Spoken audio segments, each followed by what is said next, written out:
Well, there are lots of people who are making a career of reading Putin's mind. We should highlight human rights violations in Saudi Arabia because there we can influence it. The European Union didn't impose a common language. It's keeping the national languages. We should focus our efforts on attention on things we can do something about. The Svoboda party had a lot more support. And during 90s, it's interesting, it was founded in 1995, and it was characterized as a radical right-wing populist party. This is the people that support them, right? In these particular regions, they got 38% support. 38%, you go to the north, it's like 18%. The average across the whole country was 10%. And you look at these blue regions, those are exactly the people that are more like Russophiles, right? Love Russia. Maybe have family speak Russian. They're basically Russians, ethnic Russians, a lot of people here, including in Crimea, Sevastopol, and like all these regions that are now. This is what Russia wants, right? They want to basically tell these guys, come home, right? In violation of like all international law.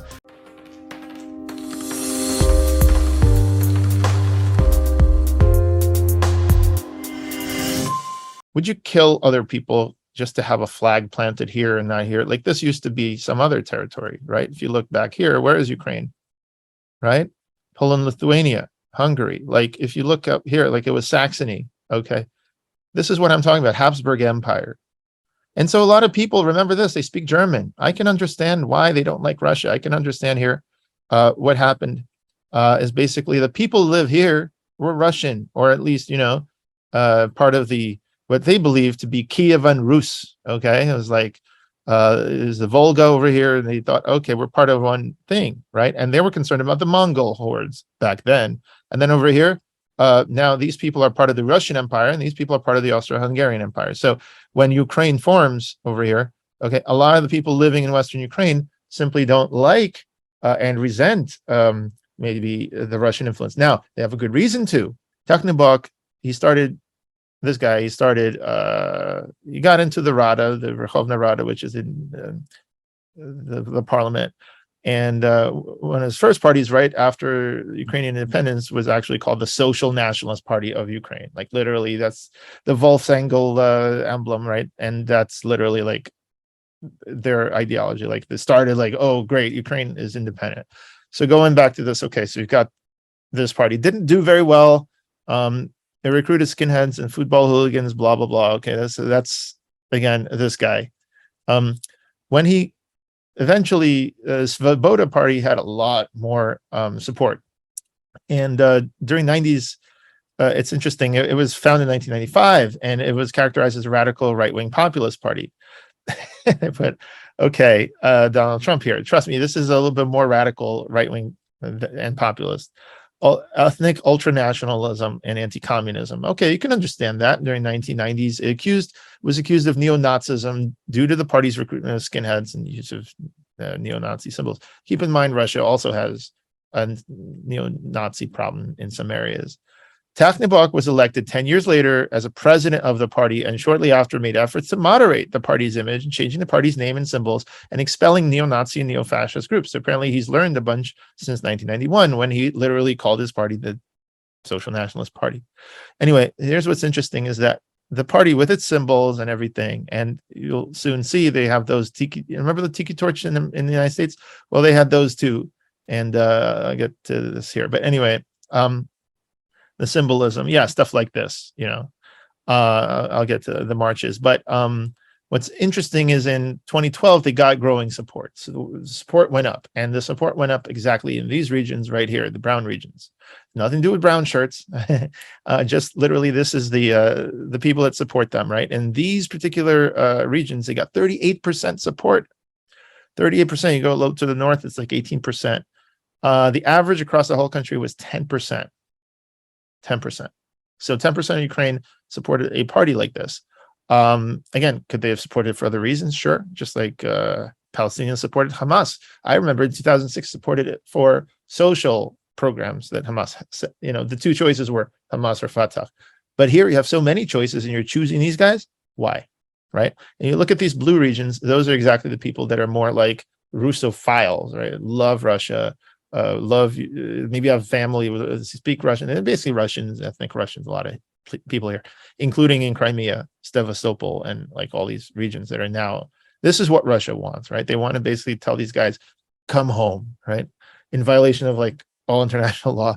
And we get to that. So this is in 2012, this is the picture. Then you get to 2013 and you got American visits and NATO and America. And this is what Nigel Farage is referring to, right? When he's talking about, we directly encouraged the uprising in the Ukraine. So this is what he's talking about. This is John McCain in 2013, this end of 2013, before the Euromaidan, and look what they're encouraging people to do. People of Ukraine, this is your moment. Народи українські, це ваш момент. This is about you, no one else. Це Well, also us, but mostly you. про вас. This is about the future you want for your country. This is about the future you deserve. Це про ваше майбутнє, про майбутнє вашої країни. Now, look, normally when you have a democracy, a speech like this would be about get out the vote, right? If you have a speech like this, it's about your future, go out and vote peacefully and then elect the next government. That is how a democracy functions. And so if you don't like the Yanukovych government or you don't like this or that, you can simply vote them out. Це про майбутнє, на яке ви заслуговуєте. A future in Europe, Майбутнє Європи. a future of peace, good Майбутнє миру. relations with all of your So a future in Europe, go and join Europe and get closer. Because yes, like I said, a lot of people here, what is their aspiration, right? They're saying Europe is way better than this dinosaur Russia. And these people are saying, no, actually, we like Russia. And we're not sure what Europe is like all about. So you've got different groups in the same country, and that should be normal. It's like pro-abortion, anti-abortion, like pro-life, pro-choice. And so shouldn't have to kill each other for it. And even if these guys are, let's say, they love Stepan Bandera, how is that any different than liking Stalin? Or in fact, neither person personally killed anybody, probably, but their organization killed a lot of people. Stalin has a bunch of statues, and so does General Lee and the Confederate statues. And you can understand why they have this. So if it's limited to statues and people's ideas, that's one thing, but it wasn't limited to that. And this is what's how it foreign meddling is what causes people to have hope that they're going to be taken into Europe, taken into this thing. And this is what it raise all this hope. Of course, we're going to see this is actually planned, in the United States, and it's imperialism and planned on the part of Russia the other way. And everyone has hope, and you'll see on both sides the hope. And of course, the hope then turns to hate that the other people are not letting them do this. Like when Yanukovych blocked the European Association Agreement. Very stupid move, by the way. This is what this was going on. neighbors. Майбутнє всіх ваших сусідів. The free world is with you. America is with you. I am with you. Що творилося, коли And the destiny you seek lies in Europe. і ваша доля, як ми вважаємо, знаходиться. That's so interesting. There's a foreign country, a guy who basically ran for president here, lost to Obama. He comes here and to this country, and he basically says you should go and join Europe. Screw Russia, right? I can understand that. Maybe it's not screw Russia. Maybe it's be part of both, which I think is exactly the proper thing to do. Let people live, and these people, they don't like Russians, but let these people be part of Russia. Whatever, be friends with Russia. Instead, you'll see the attitudes that they have to each other, and so this tears a country apart, even without Russian invasion. В об'єднаній Європі. Ukraine will make Europe better, and Europe will make Ukraine better. Thank you. So this was 2013. Then you go to 2014. The BBC has shows like this talking about how the revolution is underway. You could see the protests starting, and then what's interesting is the how organized the far right was in Ukraine. okay, the nationalist far right, which again, I want to be clear, people that voted for this kind of stuff, what are their ideas? We're going to take a look. Their ideas are one united Ukraine, Ukraine for Ukrainians. These are ideas. They're not necessarily to kill anybody, but they are similar to a lot of ethno-national exclusionary ideas, which there's people in Russia like this as well, and people in like Britain First and so on. This is what the BBC said. The people who brought down the government were overwhelmingly ordinary Ukrainians, students and doctors, workers, and even families, people who simply refused to back down.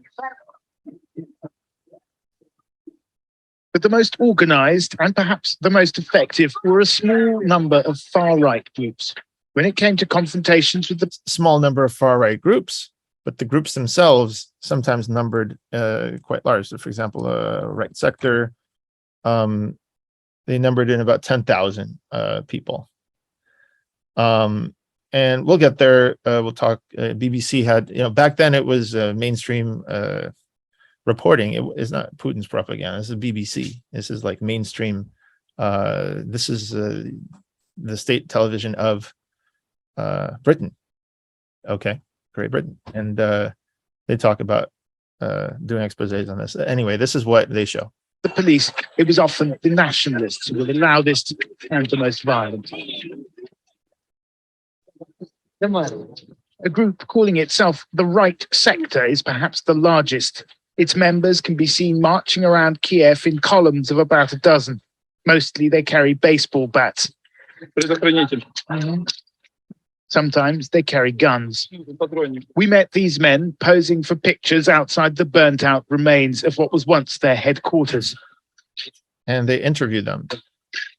I asked them about their political beliefs. Национал-социалистская тематика иногда в некоторых людях она есть проступает. Как бы, чтобы была единая нация. Но не у всех это не заложено в основе этой организации, это у некоторых людей есть. А у вас? У меня лично есть. В смысле? Объясните. Мне как бы нравится эта идея единой нации. Я хочу, чтобы нация была единая, чтобы один народ, одна страна, одна нация. А это подразумевается что? Как бы, чтобы чистая нация. Не то, что там, как бы у Гитлера как было, но в своем роде немножко, маленько, но было, чтобы своя нация. What about? They want their own national identity. Let's be generous here. And again, this was in 2014. It's just the zeitgeist of the time. It goes on. This is the BBC. About the East, I asked, what about Crimea, where many Ukrainians feel close historical ties to Russia? Кому нравится Россия, пусть едут в Россию. Украина будет только для украинцев.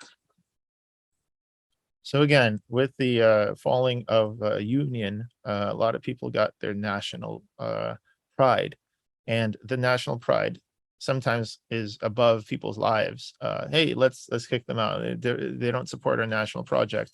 They're traitors. Let them go to Russia.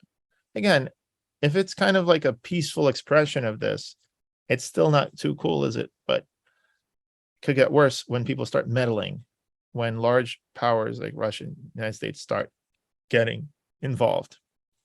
It's not just with McCain. So police have largely disappeared from the streets of Kiev. Law and order is maintained by so-called self-defense groups. Not all hold extreme views, but those who do are often shy of the cameras. We got a late-night phone call from another group known as C14, inviting us to meet their leader at their new base. It turned out to be the former headquarters of the Communist Party, now occupied by the far right. Because we don't know. It's our general mission to totally ruin chains that connect our country with the imperial power from the past. And that being Russia. Yes, and Russia, not only Russia, Soviet Union. Are you a Nazi? No, I don't think I'm a Nazi. I'm a Ukrainian nationalist. And what does that mean?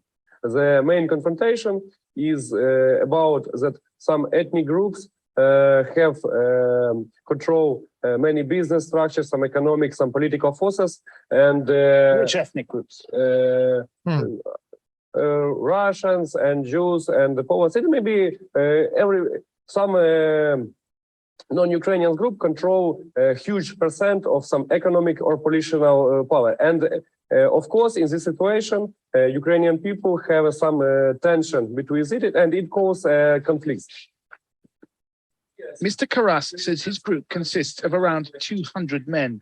C14 is affiliated with a political party called Svoboda, or Freedom, which now controls 4 ministries in the new government, including the Ministry of Defense. Anyway, so that's around February. Then we get to the battle for Ukraine. Now, this is when the government was stormed. Okay, so it was February. So after this, so basically you can see the Revolution of Dignity is what they call it. Was it a coup? People call it a coup. Well, no, it's probably a revolution. I mean, some people called January 6th a coup, attempted coup. So by that definition, this would totally be a coup, but it's more like a popular uprising with a lot of right-wing elements that is indirectly promoted and supported by the United States. And the UK. But what's interesting is that back then the UK was able to these are mainstream channels that are reporting on this, and we'll get to that. So in other words, this is what Revolution of Dignity. Sorry, Revolution of Dignity. This is what it looked like. If we go down here, successive Ukrainian governments saw a closer relationship to the European Union, understandable, but President Viktor Yanukovych had been negotiating an association agreement. The triggering point was when he backed out of it, refused to sign the association agreement at a meeting. And what happened was the protests that began November 2013, 21st, okay? And we got here, McCain already here on December 16th. So it happened pretty quickly, it grew. The government was too slow in recognizing and making concessions. And they said, like Klitschko and others, they said, have made concessions a month ago, we would have accepted them. So a lot of it is too little, too late type of thing. It's a very important theme in this whole escalation. So a lot of 20,000 Euromaidan protesters advanced on the Verkhovna Rada, which is the parliament, in support of restoring a constitution to its 2004 form. So think about that. That's kind of similar, like January 6th, people marching on the Congress, right, building. And again, where is it? January 6th, they call it an attack. People marching on the building and then breaking in.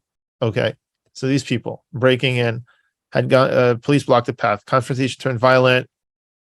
Each side blamed the other. Police fired guns with rubber bullets, and then protesters fought with crude weapons such as rocks and bats, firearms, and improvised explosives like Molotov cocktails.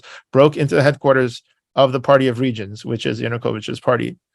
Afterwards, you could see basically they broke police barricades. They got in there. Over the next few days, the government tried to make concessions, try to make an agreement with them, but people thought it would, but they refused. And that's when, before that, the government started attacking people, clashing, okay? And then you had more and more people come and clash, and people didn't like that. It's like a mini war within there. Eventually, President Yanukovych fired the chief of general staff of the armed forces, replaced him with a different guy. At the end, as we all know, you could read this. This was a big collapse where the Yanukovych essentially ran away. A similar thing, actually, in Russia, Yeltsin and the Duma in 1993. The Duma, there's a Russian constitutional crisis where the Duma basically shooting of the White House. So basically, they tried to oust Yeltsin after shock therapy, ruined a lot of the people's lives, and then privatization. A lot of people got rich oligarchs, while other people had no jobs, and massive inflation happened. And so they had a referendum, and eventually Yeltsin actually, as you need, survived. But again, this kind of constitutional crisis and all this stuff happens. The question is, how do you handle it? Normally, you're supposed to have democracy. This ain't supposed to happen, right? This is not supposed to happen. This, like what you're supposed to have is a peaceful transition of power. You're supposed to have a vote. If you don't like your government, go ahead, go to the polls. It sounds like this is what John McCain should have been. This is about you, no one else. Reading his prepared remarks. Anyways, so you can see that once the government was taken over, the reaction in these areas right here, right, including Kharkiv, including all these, was as follows. I'll let them speak for themselves. Look how many people came out, and this was also in Odessa, but this is Kharkiv. Let's hear it.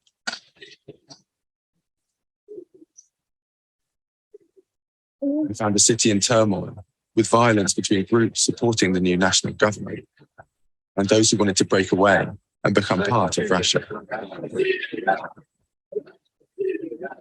You could tell this is not being astroturfed by Russia. At this moment, still, Russia hasn't entered with its troops or anything. This is May 27th. This is basically people, just Russophiles, people who have family in Russia, people who love Russia. They're literally reacting like this. Watch. Right sector's anti-Russian sentiment. Also notice a lot of the right sector and people are young people, right? A lot of these people, ideological people, are young, right? The young men. Look at this guy, right? Look at these guys. So these are ideological people who've grown up. Probably a lot of them grew up here or maybe here. And, they basically are feeling like the old, they don't know the Soviet Union. They didn't know all this stuff. And what they would like to see is some kind of national pride. And that's what happens when you leave the Federation. So this is what, on the other hand, these people, older, this is what they say. Sentiment was mirrored here by a hatred of America and yearning for the old Soviet Union. Many were worried the new government in Kiev would persecute Russian speakers in the East. Я Путину вот клянусь и на колени стану и попрошу, чтобы только Харьков не тронули. Пускай не лезут фашисты сюда. Вот, дай Бог ему здоровья. Путина зашли, Россия зашли. Во Второй мировой войне Англия и Америка были наши союзники. Почему теперь в борьбе с фашизмом, а теперь Англия и Америка поддерживают профашистский режим, который у нас теперь насаждается? Вот так. In Kharkiv, I discovered right sector's biggest opponent, a militant group called Stronghold. Many of its members want parts of Ukraine to break away and join Russia. They're known as tough street fighters, and I was told that some have links to organized crime. I tracked down... Look at those old ladies, like dancing around. They're known as tough street fighters. Right there. And I was told that some have links to organized crime. Now, these are the young guys, right? They're able to kick some ass, same as these guys, and then you could see what happens, right? I tracked down one of Stronghold's leaders who used the cover name Igor and only agreed to talk to me if I concealed his identity. The nationalists took over the country illegally and began to oppress us. We organized our own militia and we attacked the Kharkiv government building on the 1st of March.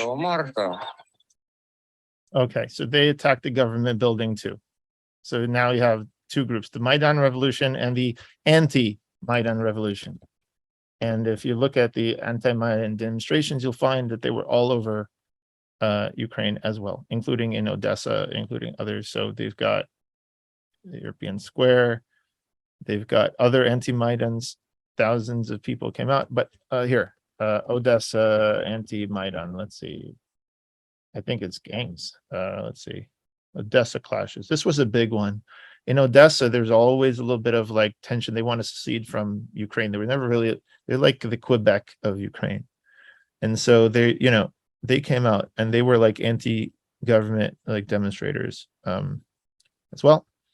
So essentially you got these two groups, and then you had a fire. This fire ended up burning a bunch of people. So this spread, this was used as propaganda on both sides in order to inflame tensions further. I got hold of this footage showing Igor and his fellow separatists storming the government building, where Ukrainian nationalists opposed to Russia had been holed up. Igor says he was joined by busloads of Russians who'd come across the border earlier that day. Interesting, across the border from Russia. So even though, so it's interesting to note how much of this is being astroturfed by Russia as a response, which is something that imperialist countries do. But at the same time, you could see the grassroots support by the old ladies and the fervor with which they believe that they need to remain part of the Russian. Anyway, you could go ahead and look at that. Next, the Kiev government, the government in Kiev, the legitimate government of Ukraine, responds and puts down the protests in Kharkiv. And Kharkiv, actually, protests went to zero. So people lived pretty normally there.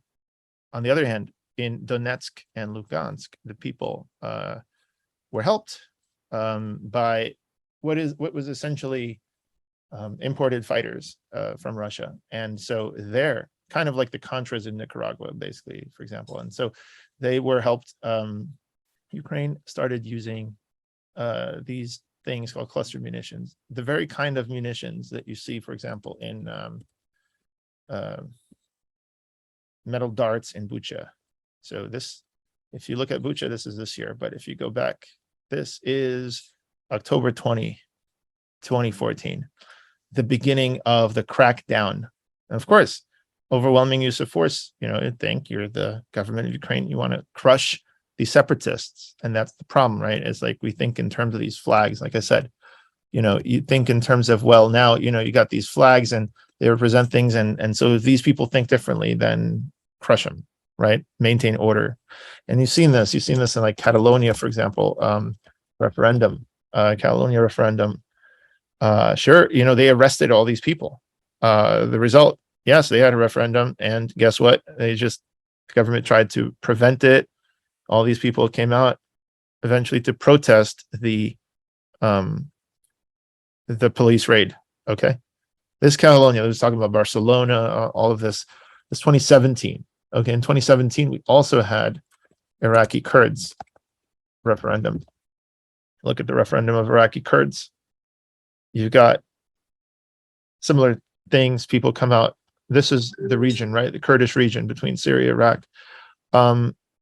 This threatens territorial integrity of other countries around it. They're not very happy. The United Nations is composed of countries. And this is what Chomsky implicitly accepts. But I like that he also supports what we're doing, which is a non-state approach. But look at, this is the Kurdish referendum and hopes for self-determination. Of course, someone like this is 2017. Erdogan comes out and says about the Kurds referendum, says it's illegal, right? Illegitimate. Of course, the OSCE, if this was in fact Europe, would be involved overseeing things. Do we need the OSCE? No, we probably could do it. We, the people, could figure out what people want on the ground. We could probably build software to do that, figure out what people want. But that's only part of the equation, figuring out what they want. In Gaza, we don't know what they want because Hamas hasn't had an election since 2006. In the West Bank, we're not sure what they even want. Now, if this is what I wanted to talk about with Chomsky, next time we will talk about the Jericho Conference. The Jericho Conference was essentially something people forgot. 1948, it was held in December to decide the future of the portion of Palestine. It was held by Jordan after the war. So Jordan had this entire thing. It was called Transjordan. It expanded to include all of the West Bank. It's called West Bank because it's the West Bank of the Jordan River. So this new country, Jordan, was actually recognized on the same day as Israel, February 1st, 1949. And so at the time, it was considered a good thing, unification of both banks of Jordan. The United States recognized both countries, said it was logical. resolution to the war, civil war that was going on between the Jews and the Arabs. Jews being essentially in the West, Arabs being in the East, in a country now called Jordan. So it turns out that the King Abdullah began a series of steps to effect the annexation of those parts of Palestine. And so he had a Congress in which, in fact, most of the Hamullahs, if you let's see, Hamullah, hey, where is it? Oh, it's not here. Anyway, Hamullah is a tribal unit of Palestinian society. And so most of them had, in fact, supported him and voted to have him as the king. Okay. Of course, this was opposed by the rest of the Arab League, which we'll talk about some other time.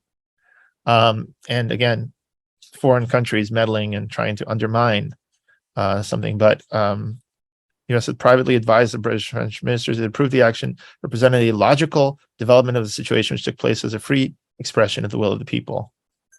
So this was essentially major problems of concern in the United States were the establishment of peaceful and friendly relations between Israel and Jordan, which they had due to secret meetings between Abdullah and Golda Meir years before, and the successful absorption into the polity and economy of Jordan, Arab Palestine, its inhabitants, the bulk of the refugees. This was, in fact, a stable thing that they voluntarily, most of the Hamullahs apparently agreed to. And it was that way until 1967. In 1988, however, Jordan revoked the passports of Palestinian subjects. Keep in mind at this point, it was majority Palestinian, like talking 80% Palestinian. So just as Palestinian is French, France is French, or Armenia is Armenian. So somewhere around 1988. Well, before that, you had the Black September Civil War, and we're going to talk about that next time. This is essentially what eventually soured the King of Jordan on his association with the West Bank, and eventually they took away their passports. And like I was showing Chomsky earlier today, they did it again in the last few years. So anyway, this is what's going on in the developing region over here. So let's fast forward. Last year, we're talking about. Let's go here. Last year, Bayraktar drones. So throughout this time, there were attempts to try to reconcile Russia and Ukraine. You had Putin here with Poroshenko. We have Putin here with Zelensky. And they met multiple times. They were supposed to meet again before Putin just, at this point, I guess they were at an impasse. I don't know. This is the unfortunate part. Notice who is supporting it, France, Germany. Notice who's not. Ukraine is not being, the peace is not being supported by UK, United Kingdom, and US. Maybe because Ukraine had a U in it and they all had U's in it. I don't know. I didn't get to ask Chomsky a lot, but here, so Ukraine's Zelensky defense drone strike. So Ukraine started getting more NATO weapons, in this case, Turkey's Bayraktar drones. Now, Turkey's Bayraktar drones had been doing very well in the Armenian war between Armenia and Azerbaijan. And this was, I remember reading about this in 2020 during the pandemic. You had Bayraktar drones. They basically won the war. Look at that. Armenian targets were just devastated by these drones. So, they became very famous, and they decided to. This is this year. This is crazy that they're again having a border dispute. But back in 2020, Bayraktar drones really showed that they were really effective against tanks, and so they started selling them to Ukraine. I'm talking about before the invasion in October 2021. So Putin kind of freaked out. Well, the Russian government freaked out. Ukraine uses Turkish drone against Russia-backed separatists for the first time, which was when? October 27th. So they escalated the war. These are the drones. And we've already said there's cluster munitions, there's, damage. Гул такой, начали сыпаться. И мне вон в руку попало, вот она уже заживает. Прямо в окно. В окно? Как его? Again, these are all mainstream sources. This is Human Rights Watch. HRW.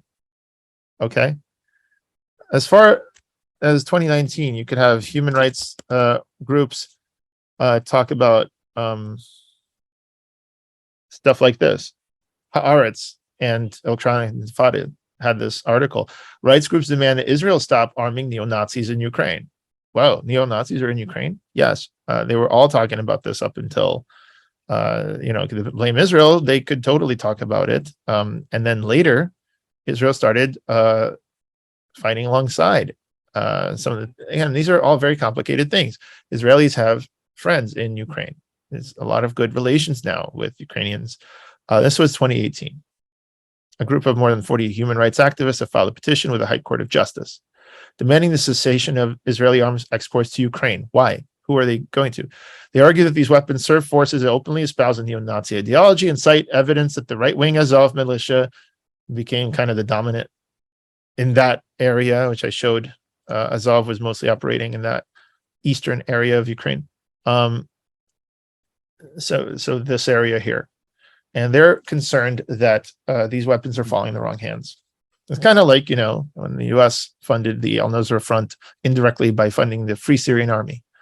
So Israel has been helping people in Ukraine. Like I said, they have some support for Ukraine. Of course, they're very afraid to do that too much because Putin, they need to apparently bomb Iranian encroachments in Syria that Russia let them do, and they need that good relationship with Putin. So we're talking about 2021. You got this escalation with these drones. They started winning. Kremlin spokesman Dmitry Peskov said October 27th, that same day, that deliveries of Turkish drones could destabilize the situation. Indeed. They also massed forces already.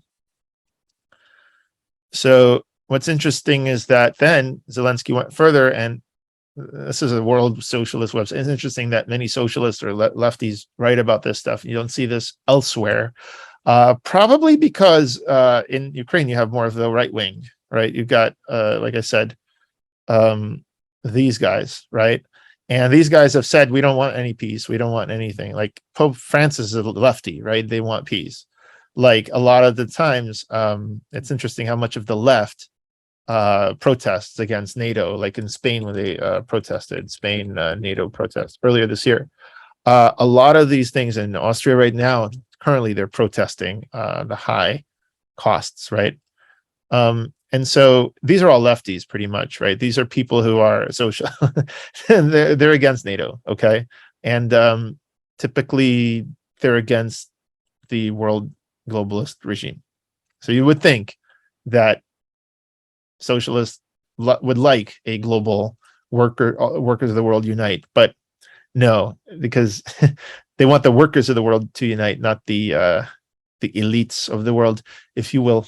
So anyways, Ukraine started openly talking about how they can recover Crimea. This was even earlier in the year, and reintegrating it strategically. And so here's Turkey. Right, here's Ukraine. This whole sea is like controlled by Russia, Ukraine, and Turkey. They care about the Black Sea, and this is the Sea of Azov, after whom the fighters are named. Okay. And then basically they, at the same time Zelensky ran on trying to create peace with Russia, at some point they were just like also exasperated, and they're like, okay, we need to get it, to retake it. And of course, Russians weren't happy about this either. So you see basically 2021, this Bayraktar drone thing turned the balance of forces, and that's when Russia pretty much invaded. And look at that, coming up to today, we're talking about escalation, nuclear weapons. How great. I want to get to that. Now, the insanity, though, today, let's fast forward to today. Look at how insanity. Putin says, look, guys, this is not a bluff. Like, I am going to do it. Like, I'm going to have to use nukes, like maybe attack nuke, something. Like, can we, at this point, the Russian president is like happy, they took over their regions. You see here, they're like, welcome home, blah, blah, blah, right? And nobody recognizes their referendums, except in Russia. In Russia, they recognize them like up the wazoo, like they're happy, according to independent polling. Who knows? So that, okay, they're like, okay, this is now part of Russia. Now we're fine. We don't want any more of this. We don't want any of Ukraine. It's not just me saying this. This is like, for example, Finnish president saying all the way back when the invasion started. He gave an interview and he's like, he talked to CNN. He's like, I know Putin for many years. Like, and I asked him specifically, are you gonna like invade? Is this about regime change even? And he's like, no, what are you talking about? So that's what he relayed here. I'm just gonna jump to that point. Black Adam, we're here to negotiate your come on. No. Peaceful surrender. I'm not peaceful, nor do I surrender. It's his darkness that lets him do what heroes cannot. There's no one on this planet that can stop me. Black Adam, really PG-13. What do you think at this point, having spoken to President Putin and President Zelensky, what do you think a peace or a ceasefire or an end to this looks like? They are negotiating. Fourth round is ongoing at the moment. That's what we're all hoping for with normal, like, look at this guy. And even the Belarusian president, right? Lukashenko, they were trying to make it work. Macron, everybody. And what we heard earlier on is a slight positive comment on both sides. Well, let's go here. Of Ukraine. Well, actually, Putin said that it's ongoing. Right, here we go. Under the command of separatists. He wants an even bigger Donbass. Yes, it's Donbass by the map. How is it there? Not just Donbass, as it now is in hands of separatists. Neutrality. Yes, and we have heard some comments also from President Zelensky that, well, something could be discussed on that issue. Because he did say earlier last week that he cooled off, I think those were his something words. like that. Something like that. Demilitarization of Ukraine. Well, actually, Putin said that's the hardest part. That it's ongoing, and it is with the war. One second. No, so this is what it was. Reaching the government of Ukraine. Here signals, and well, Putin has his list. We all know it, but it seems that changing the government of Ukraine is not anymore at the list. When I asked him, he said that it has never been there, but nevertheless, that was the understanding so far. So when everybody thought thought that he was going to march on Kiev and extract the government and enact regime change and put a puppet in, you think that's off the table now? Well, he was very clear when I said that, have you given up that demand? He said that I have never demanded it. Okay. See, people can't believe this. This is how badly they understand each other. Let me break it down for you. Russia had a few wars that looked like this war. The latest one was Georgia. Okay, it's literally a carbon copy of this war. If you want to see what Russians thought would happen, it would be this war.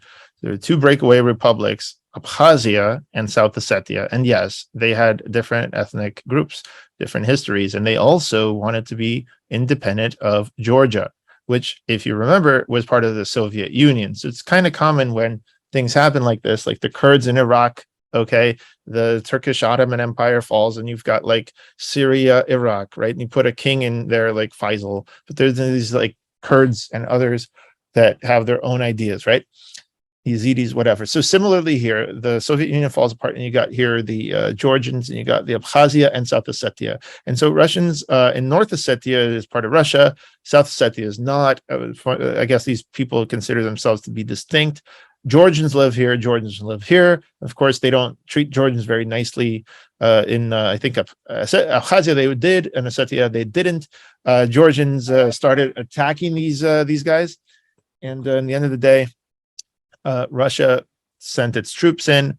Look at what happened here. Okay, again, why did this happen? This happened right after 2008, like when NATO said, "Georgia, we welcome you into NATO." Okay, and then Georgia, on top of that, was provoked or whatever into attacking South Ossetia. And so this is the next thing that happened is very instructive.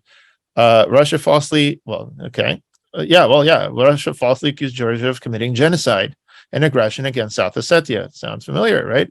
Launched a full-scale land, air, and sea invasion of Georgia, including its undisputed territory, and going to its capital, Tbilisi, referring to it as a peace enforcement operation. Does that sound familiar? Russian and South Ossetian forces fought Georgian forces in and around South Ossetia for several days until the Georgian forces retreated. Russian and Abkhaz forces, these guys, opened a second front by attacking the Kadori Bridge held by Georgia.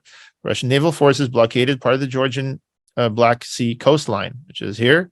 Russian Air Force attacked targets both with. Anyway, what's interesting is how it ended. Oh, okay. So on the 12th, it literally, an information war was also waged during and after the conflict. Sound familiar? Here's the difference. Nicolas Sarkozy, the president of France, personally negotiated a ceasefire agreement on the 12th.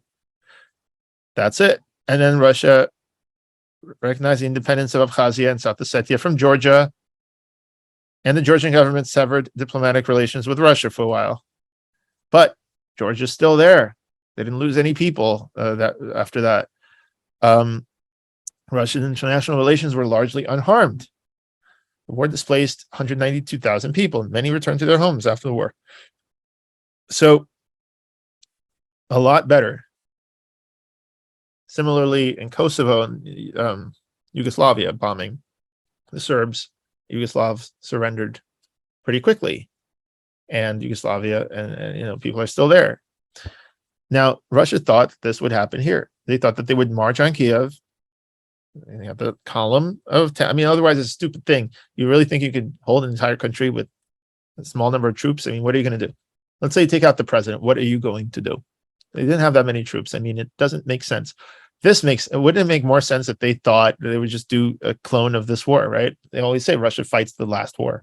So literally, they went ahead. They thought, yeah, this was awesome. Look, we got these guys. These guys thank us. They're happy that we're protecting them. Incidentally, Georgia was pretty thankful that the Russians were protecting them against the Turks, because there was a time when Turkey was kind of genociding Armenians and a lot of the Christians, and some of the Georgians were Christians. And so Georgia was actually pretty happy to have this neighbor Russia helping them in the Soviet Union. So I would say not every Georgian is unhappy with Russia. And that's the interesting thing. These countries have all kinds of loyalties and people. And the fighting happens when you go and you meddle. For example, if the United States just came here and said, hey, Georgia, you lost these, we're going to give you weapons to retake these things, right? And so if that happens, then you got a problem. Here we got the Black Sea Fleet. See, it's going over here too. So these got Russia and United States with their interests. Anyways, so that's what, Russia never said, Putin never said, we're going to do regime change in Kiev. The most he did is call on the Ukrainian people to overthrow the Nazis in the government, as he called them. He said, we didn't fight World War II to have these Nazis. And he thought it would be really cool to have the Ukrainian people help the Russians. But it didn't turn out that way, because he totally miscalculated. It was not at all like Georgia. In Georgia, they came in, the thing was over quickly, and the government was able to negotiate the peace. I think UK and US, whether they were smart about it on purpose or they learned from it, but the point is that they figured out that they were preparing them. They were preparing Ukrainians to not have this scenario anymore. And Russia totally walked into a quagmire. So even the United States was surprised when Russia invaded. And then this guy, Zelensky, was like, I don't need a ride. I need bullets. I need ammunition.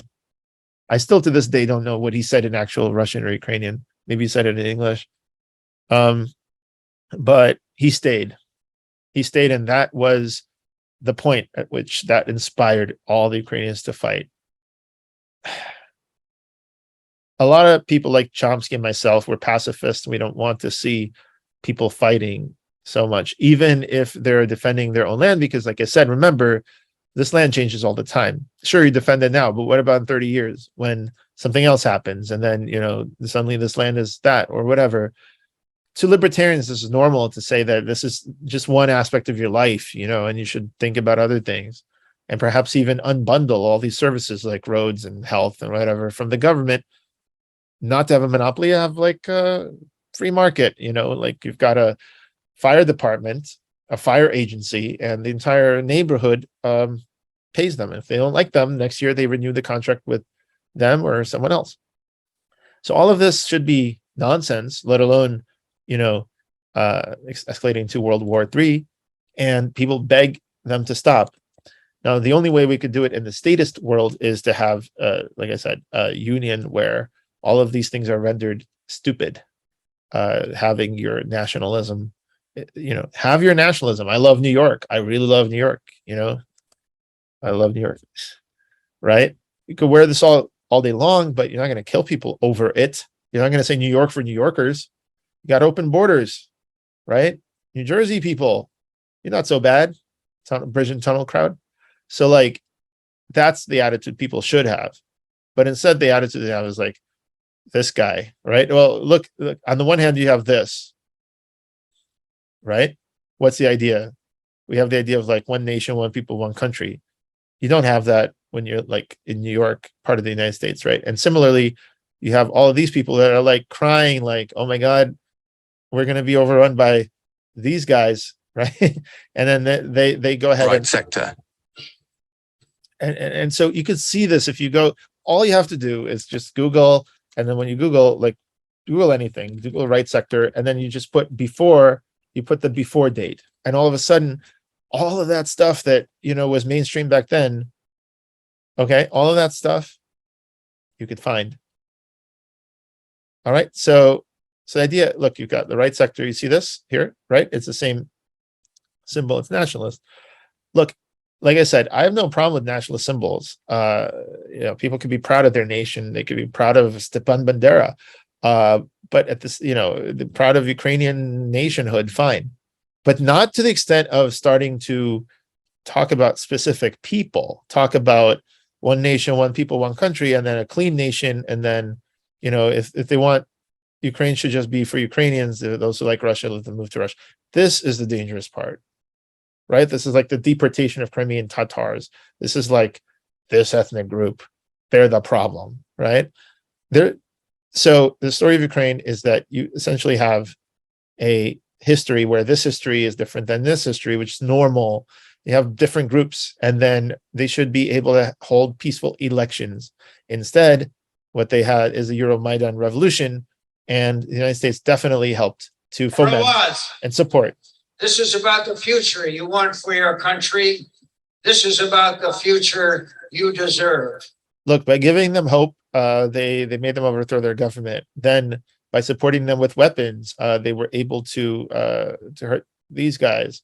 This is not making it up. It's just that if you bring up all this stuff today, it sounds like you're pro-Russian.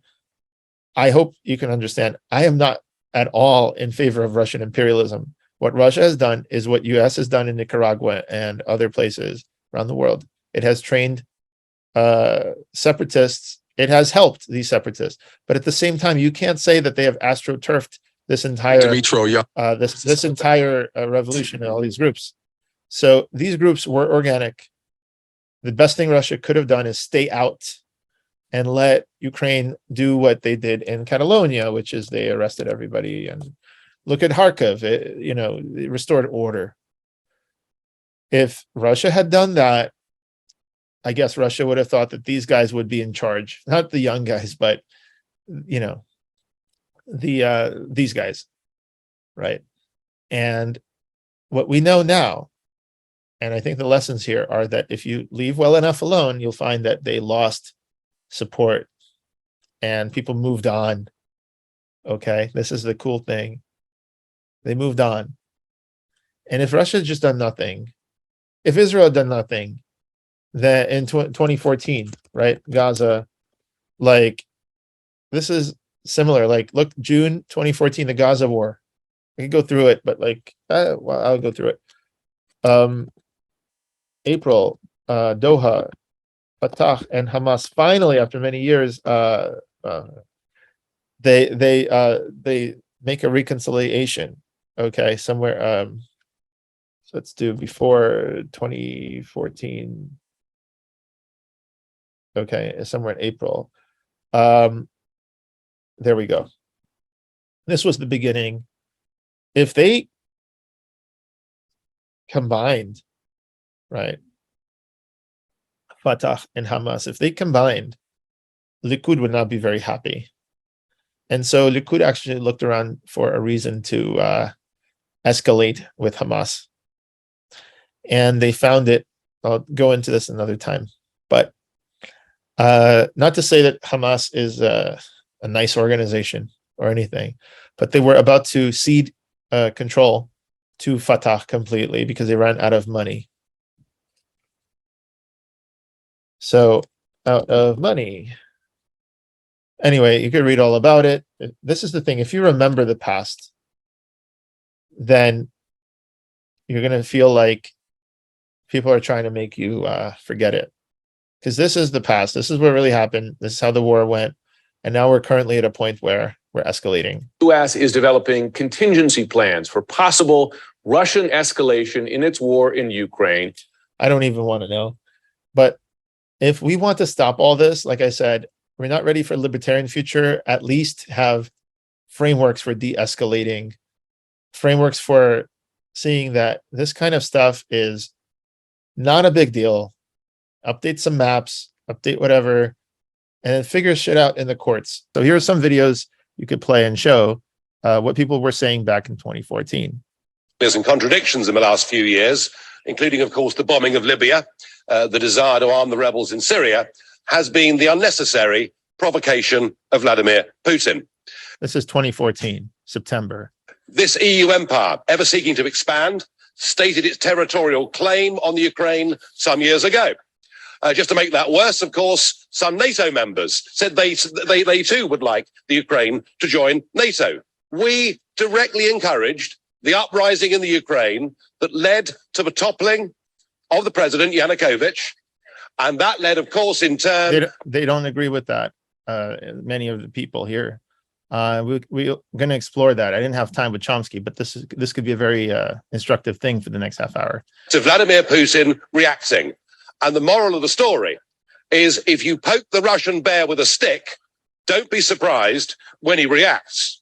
Now, just to continue with that, today we are rushing through an association agreement at undue speed with the Ukraine. And as we speak, there are NATO soldiers engaged in military exercises in the Ukraine. Have we taken leave of our senses? Do we actually want to have a war with Putin? Because if we do, we're certainly going about it the right way. Perhaps we ought to recognize that the West now faces the biggest threat and crisis to our way of life that we have seen for over 70 years. The recent beheadings of the British and American hostages graphically illustrates the problem. And of course, we have our own citizens from our own countries engaged in that struggle too. He's talking about ISIS and people going to join up with ISIS back then. In the war against Islamic extremism, Vladimir Putin, whatever we may think of him as a human being, is actually on our side. I suggest we grow up. I suggest we recognize the real threat facing all of our countries, communities, and societies. We stop playing war games in the Ukraine, and we start to prepare a plan to help countries like Syria, like Iraq, like Kenya, like indeed Nigeria, to try and help them to deal with the real threat that faces us. Let's not go on provoking Putin, whether we like him or not. It's interesting. Some of the things he's referring to, and people challenged him later about this. A blue card question, actually, a few blue card questions. The first one of this was by Mr. Pascu. Do you accept this blue card? Mr. Pascu, 30 seconds, please. Sir, in your considerate opinion, what is better, to have Russian soldiers fighting a war on the territory of Ukraine or NATO troops exercising as a response to that on the territory of Ukraine? So people have this idea, and you see this with Aristovich and others, that it's a binary choice. either this empire's sphere of influence or that empire's sphere of influence is going to be thing. And that's how people do think. And so one thing that I was playing this video with these flags, I think it's important to understand. Flags, time lapse of Europe. Okay, you look at the last 1,000 years. Now we want to jump to like the last, let's say the time that Chomsky was born or whatever. Here, let's go here. Things change all the time. Let's say you're living in, I don't know, Poland over here. Okay, you're in Czechoslovakia. Look, Germany takes over. Oh, there's this world war. Then you go back, and then things are mostly kind of stable, but things are changing. Would you give your life? Would you send your family to live in a war zone in order for this to be Hungary right here and not, let's say, I don't know, Czechoslovakia, right? Does it really affect your life so much? A libertarian would say, not really.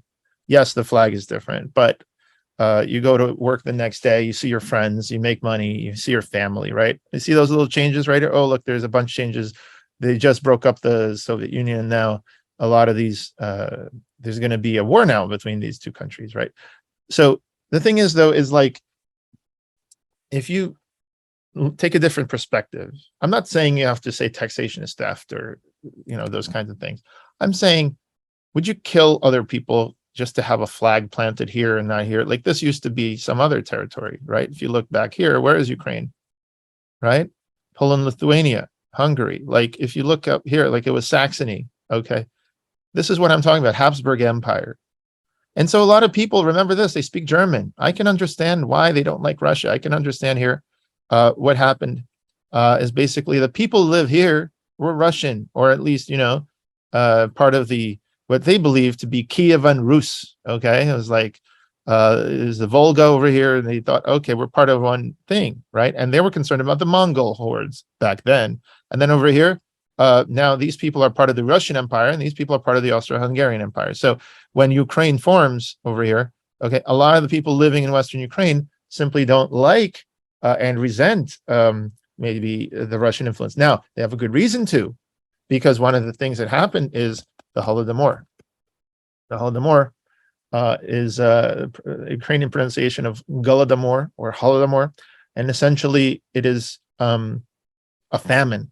It is a famine that many people say had elements of genocide, in the sense that Stalin wanted to repress the nationalism of Ukraine. So as you look at nationalism of Ukraine, they want Ukraine to finally be its own thing, right? Ever since they wanted to break free of Poland over here with the Bogdan Khmelnytsky,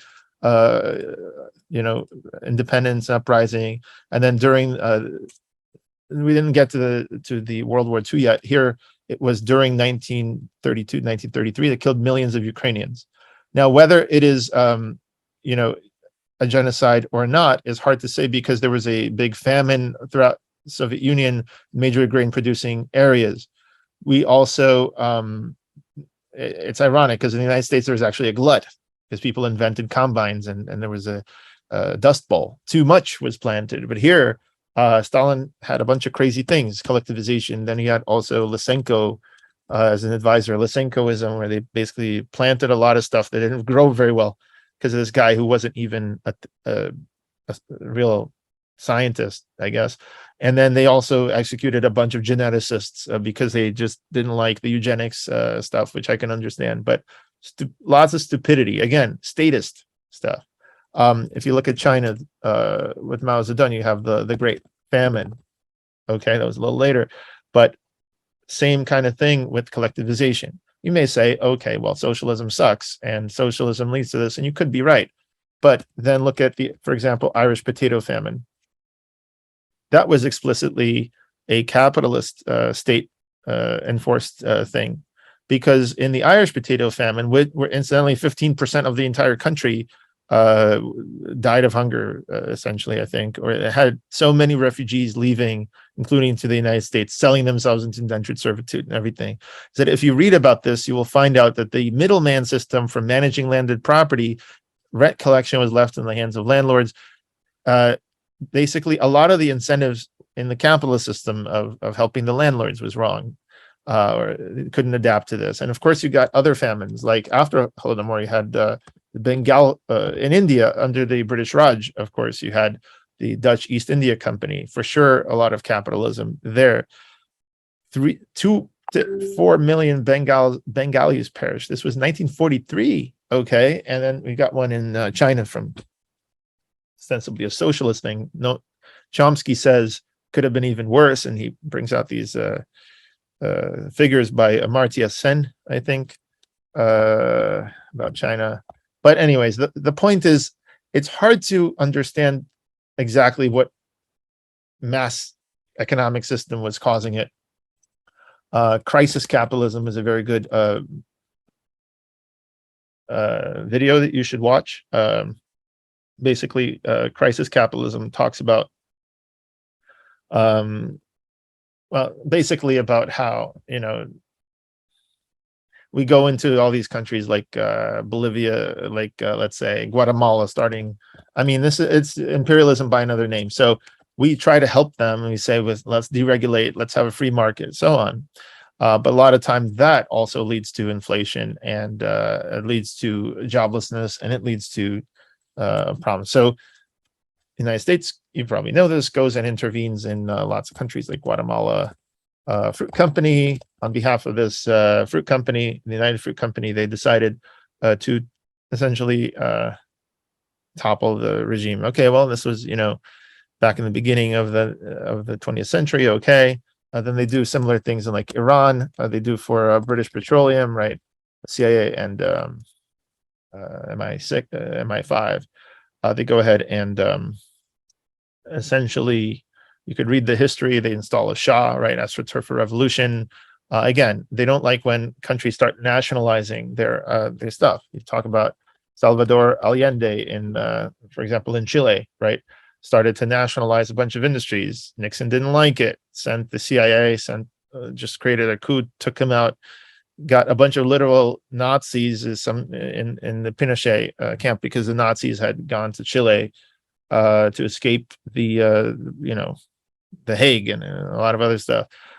So literally, like, Pinochet took over eventually and ousted this guy, and of course lots of repressions, lots of stuff. So whether it's the communists coming in like Mao Zedong, or, you know, the Khmer Rouge, and lots of crazy stuff, they're probably more murderous. But then you have the capitalists coming in, and this interesting movie goes in and like shock therapy, basically what, you know, they did in Russia. Russia remembers this, right? It's shock therapy with Yeltsin, and you get these weird things where, you know, they create these oligarchs, and then the parliament tries to oust Yeltsin, and then Yeltsin fires on the parliament, and then eventually, you know, people are not happy. So that's the background in which Putin came in. But this is about, right now, it's about Ukraine. So people think in terms of these states, and they think in terms of like, we need territorial integrity of this country. Okay, well, does it have? Yes, it has territorial integrity. Look at that, it's still there. It's great. But like, let's say you had this empire, and you're like, we need territorial integrity. Like, we can't kill each other over these things. These countries are created, but it's not like this is the last color or flag that's ever going to be here. So if you put that in perspective, like, maybe we should have more of this attitude that I was talking about, which is, let's just deal with it in an administrative way. So if we go ahead and look at some proposals that were proposed by Elon Musk, hey, let's redo elections. Let's listen to what people say. In other words, most people are like, nah. And that's because, to be fair, you can't have a referendum of people who just like moved a lot of Russians in, took a lot of people out. I mean, what is this, right? Then Elon Musk goes, well, let's try this then. The will of the people who live in Donbass and Crimea should decide whether they're part of Russia, Ukraine. 60% eventually said yes. 40% say no. And that's, to me, the very interesting thing. Of course, Elon Musk was also attacked. And he was saying that, you know, he was basically attacked because he's trying to problem solve. And he's trying to say, well, let's avoid nuclear war, and let's actually try to get something done. And people are like, well, you must be a Putin asset. And that's the big problem, right? Is that if you have anything other than the narrative that you're supposed to have, then it's like, well, you're an asset of the opposing. Yeah, what are you, a Shiite? What are you, a Sunni? What are you? It's like, are you enemy? And so I retweeted this because I think this is totally correct. The fact that Elon Musk could be attacked as pro-Russian merely for suggesting a possible peace deal, even though he gave Starlink to the Ukrainian war effort, shows how warped and intolerant the public conversation has become. It's always been that way, my friend. Going back history, it's you're either this nation or you're that nation, and you're with us or against us, and you kill all these guys because they're all bad, or we actually got away from that. We had something called multiculturalism. Multiculturalism, you have essentially distinct cultural ethnic groups within a society, and you get to coexist. Imagine that. So with religion, we figured out that, hey, maybe Buddhists can live next to Muslims as long as there's not too many of either one and they're kind of mixed or whatever. Or something called tolerance, right? Oh, you could live next to Jews and it's okay. You don't have to kick them out. So we figured this out with religion. But when it comes to these flags, it's just not the same way.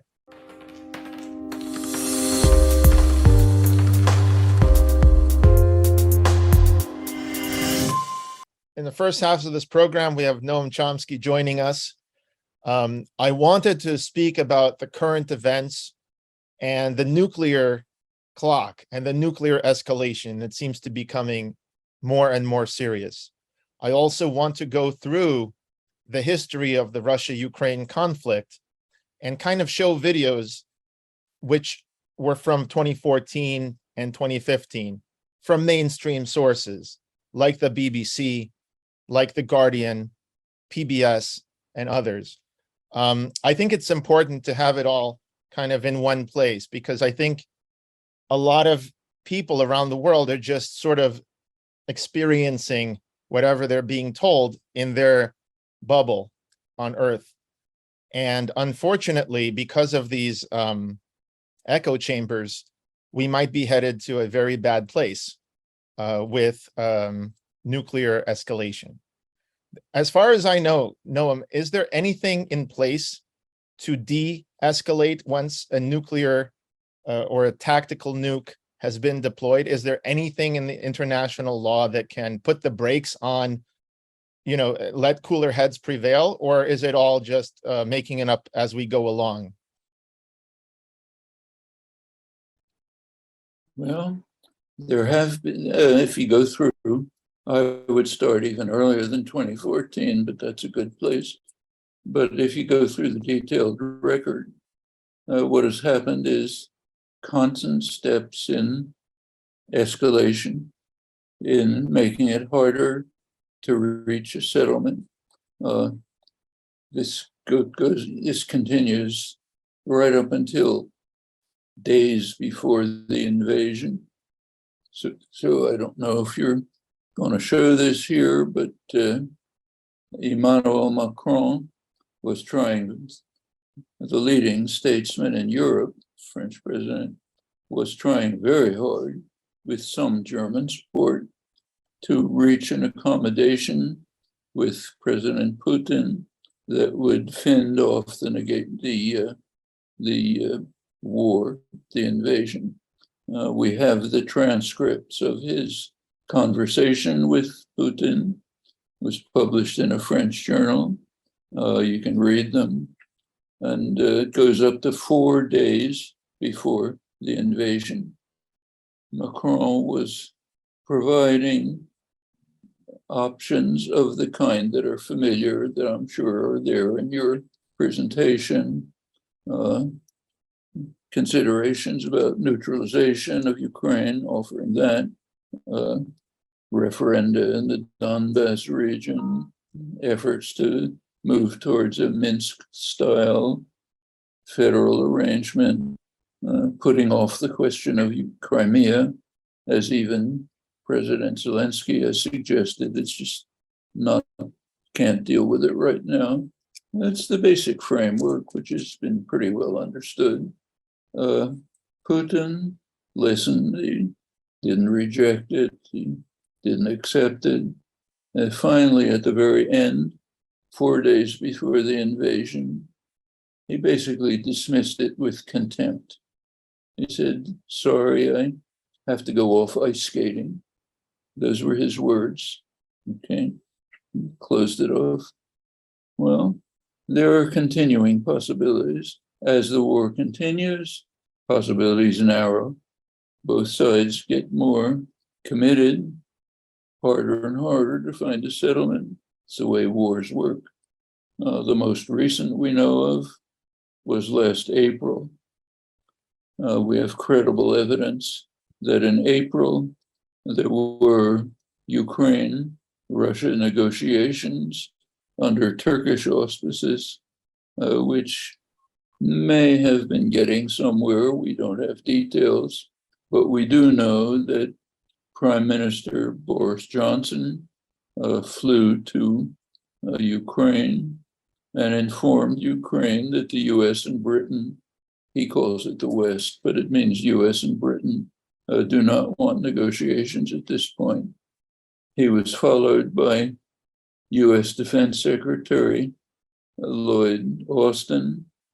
We don't have a record of what he said, but it's reasonable to suppose that Austin repeated what he has been saying clearly and explicitly for several months, which happens to be official US policy, that the war must continue to severely weaken Russia, which means no negotiations now. That's the most recent thing we know. So look, we're going to go through a lot of this.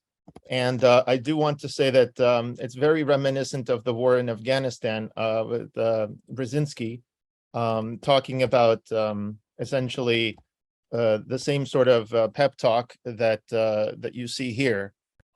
Just want to play for you really quickly. This is what was said in the 80s, or I should say 1979. This is Brzezinski to the Mujahideen to fight the USSR.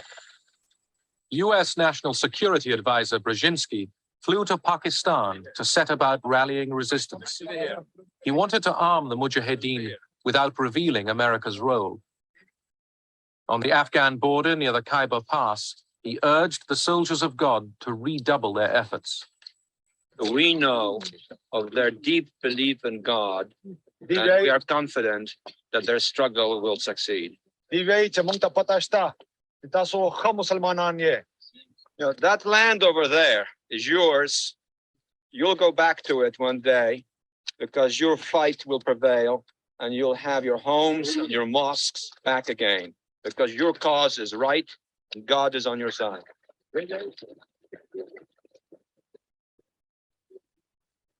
The purpose of coordinating with the Pakistanis will be to make the Soviets bleed for as much and as long. Now that is Brzezinski himself. It cuts off there, to make the Soviets bleed for as much and as long as they can.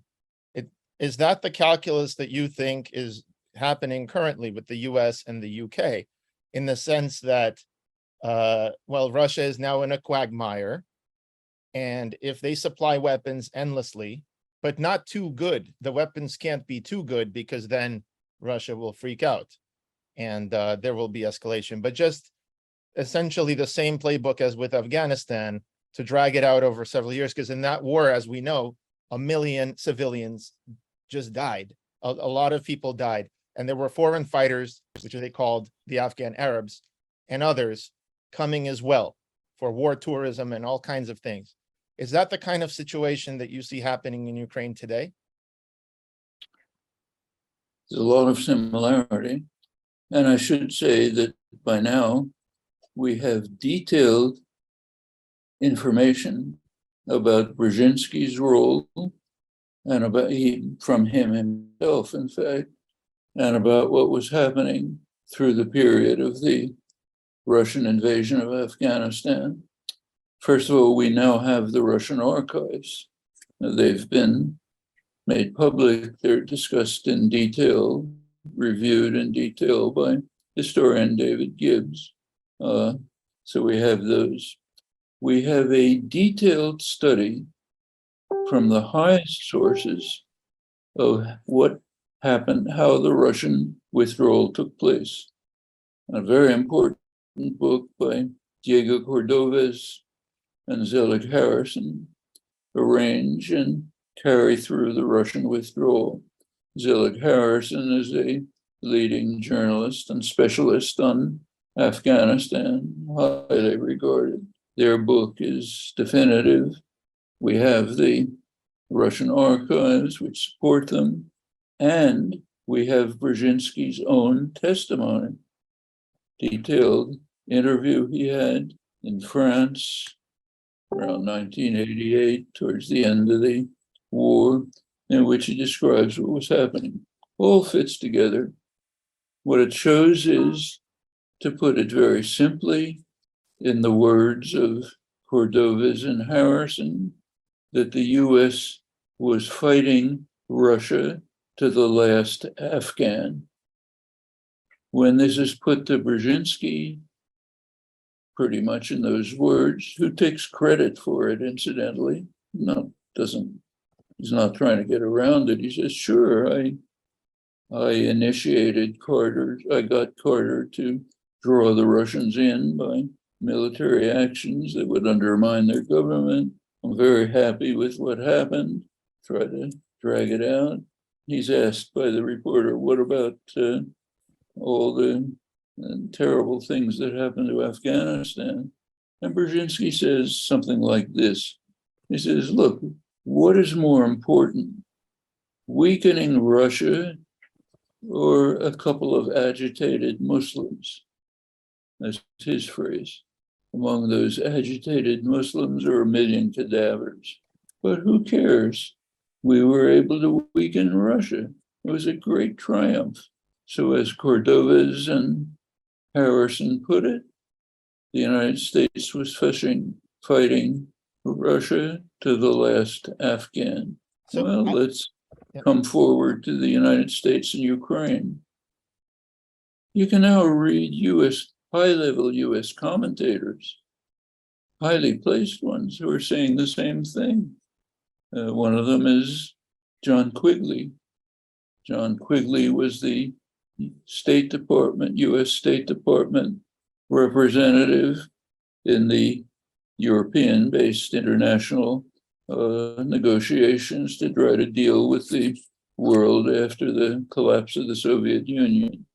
His primary responsibility was Crimea and the Donbass.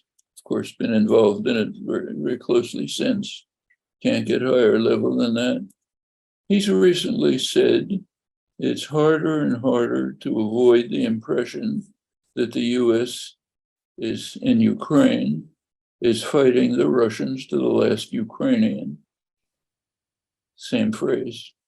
Chaz Freeman, highly regarded US ambassador to China, Saudi Arabia, longtime member of the diplomatic corps, said the same thing. And now, it is pretty hard to avoid it. The US policy is continue the war to severely weaken Russia, no negotiations. Virtually the entire world now is holding the opposite. The entire global South is calling for negotiations. It's true even in penetrating Europe. So take Germany, most important country in Europe, of course. Over 3/4 of Germans want to move right now towards negotiations, not the US and Britain. Where, Dr. Chomsky, where do you get this statistic from? Because that one I could not find on the internet, with 2/3 of Germans or 3/4 of Germans supporting. I couldn't hear then. Where do you find this statistic from? The Germans supporting. Statistics? Yes. German press, polls in Germany. Do you remember which ones? I mean, I've cited it in print. You can look it up. Right. I don't have them.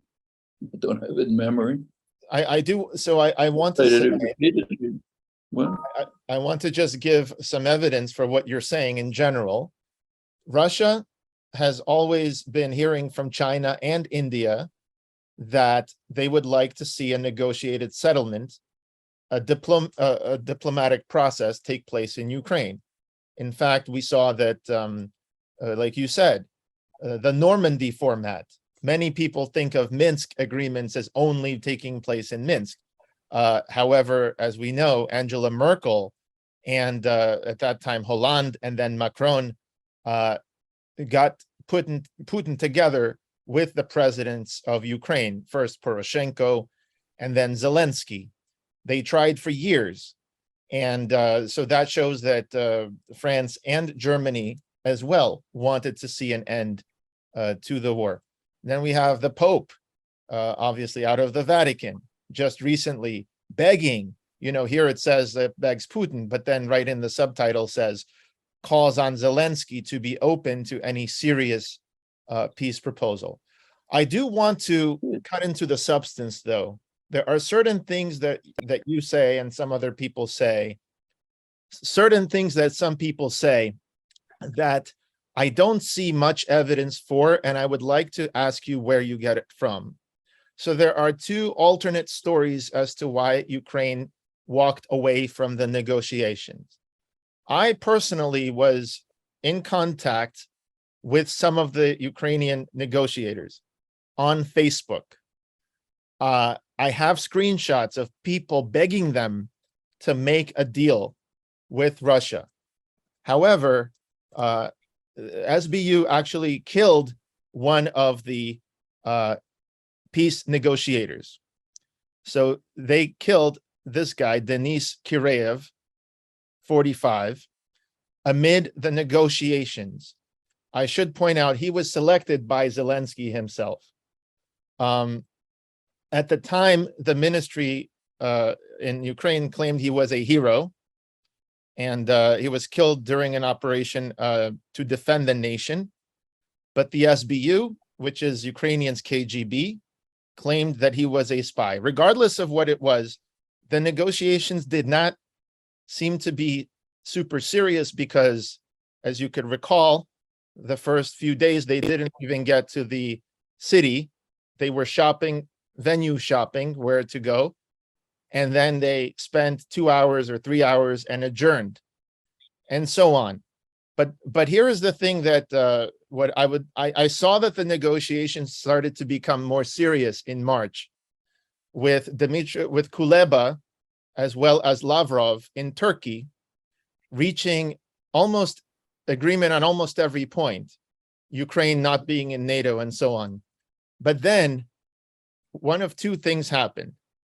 According to Ukraine's government, the Bucha massacres and war crimes that they believe occurred there, and that will come out in all of the investigations, we'll see, they made it super hard for them to continue because their people would just not support any sort of peace with such an enemy.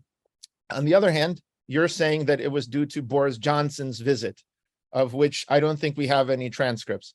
What makes you think that it's more Boris Johnson rather than the contemporaneous events in Bucha that put a nail in the coffin of diplomacy for Russia and Ukraine? I don't think that, and I didn't say it. I just described what happened. We don't know what the Ukrainian decision was, and it's not my business. I don't give any advice to Ukrainians. It's up to them to decide what they want to do. My concern is the one thing that I am able to influence, that you are able to influence, the acts of the United States. We understand that principle very well. So we honor Russian dissidents who are opposing the Russian war. I don't give a damn what they say about the United States or Turkey or anyone else. I want to know what they're saying about Russia. And by the same principle, we should be concerned with what the United States is doing, what is within the realm in which we can hope to influence. That's what I've kept to. No advice to Ukrainians. It's up to them. I can talk about the consequences, likely consequences of their decisions, That's just like talking from about anything else in the world. So we don't know. We know that Johnson's visit informed the Ukrainians that the US and Britain didn't like it. There's every reason to suppose that Austin's visit reiterated the official US policy that he's been repeating over and over, that we don't have a transcript. What made the Ukrainians decide? I don't know. No possible way for me to know. And there's nothing I can say about it. All I can say is that this has been US policy. US policy, in fact, it's official. I don't have to make it up. You can read it. US foreign policy is we must continue the war to severely weaken Russia. In fact, to weaken it severely enough so that we'll never be able to undertake any act of aggression. You think about that for 30 seconds, it means we must weaken Russia beyond what the Versailles Treaty did to weaken Germany, because that was not enough. So it basically means we've got to turn Russia into some kind of agricultural society, kind of like the Morgenthau Plan for Germany. That's official US policy. I'm not making it up, I'm repeating it. Well, the Versailles Treaty was very punitive by the French, because I'm sure they were not happy with their defeat by the Germans earlier. And, the French and Germans used to go back and forth with Napoleon. And so they imposed this treaty, reducing Germany's economy. This was after the First World War, reducing it to essentially there was sky-high inflation, as is famously known, and people needed jobs and so forth. So a lot of times we can get into it, but it seems that sanctions often radicalize the population. The population that is being sanctioned actually rallies behind their leaders. And that happens in Ukraine or Iran, that happens in Russia. One thing I want to say, it's not just Putin. Many people say that Putin is behind all this, that if you would take out Putin, then the next guy would simply end the war. And while that could be somewhat of a case, it's very rare even to see the United States do this. So you could say, for example, that Obama drew down the weapons in Iraq and the contractors eventually as well, perhaps. But in most cases, take, for example, the assassination of JFK. During the time of JFK, the war in Vietnam was just getting started. There wasn't a lot of action as far as I understand. But having removed JFK, his vice president, Lyndon Johnson, not only expanded the war in Vietnam, but also Laos, for example, where I think Laos was bombed more than any other country in history, according to the History Channel. More than any other country in history. A war that was arguably totally unprovoked and perhaps justified by only one thing, the domino theory, the theory that the US is at war with global communism, which to me sounds very much like denazification, which is one of the justifications that Putin gives, that he believes that if NATO expands, that presents a danger to Russia and its interests. Well, it seems to be similar to how the United States viewed the expansion of communism 3,000 miles away, not even on its border. So my point is, if you remove that, my point is that this seems to be a national thing rather than one guy, which people like to say Putin can't be trusted and so on. But in fact, a poll just came out now, today. Russia, there was a poll that Russia recognizes the referendums, for example. By an overwhelming majority, they consider it to be legitimate. Of course, this is completely the opposite of everyone in the West. which is just what I'm trying to say, is it seems that the mass media over the years creates a huge echo chamber in these imperialist countries. And if you replace Putin, it could be that the next guy would be even more hawkish and launch a nuke, like Medvedev, for example, or this guy who recently passed away. What was his name? He had his own party, Zhirinovsky. So what do you think? Is it just Putin, or is this more of a problem of entire countries now beating the war drums? And why are they doing it? What's the point for them? What do they hope to gain from escalation with all this? Well, there are lots of people who are making a career of reading Putin's mind, deciding what's happening in Russia, all based on almost zero information. I don't participate in that. I'm not interested in baseless speculations for which we have almost no evidence about what's happening in Russia.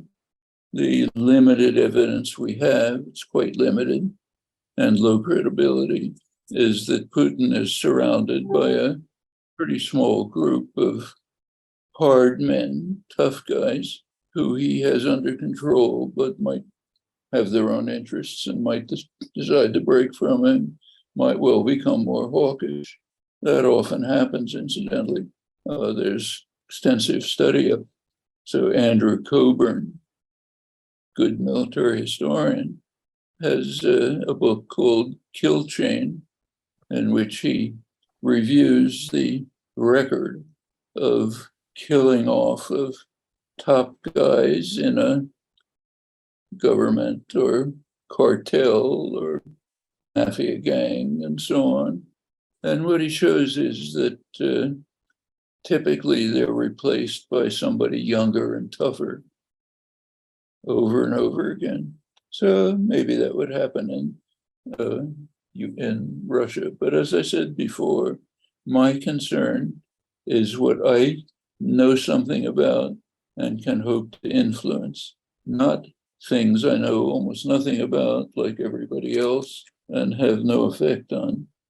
That's the opposite of pretty much the way commentary and scholarship works.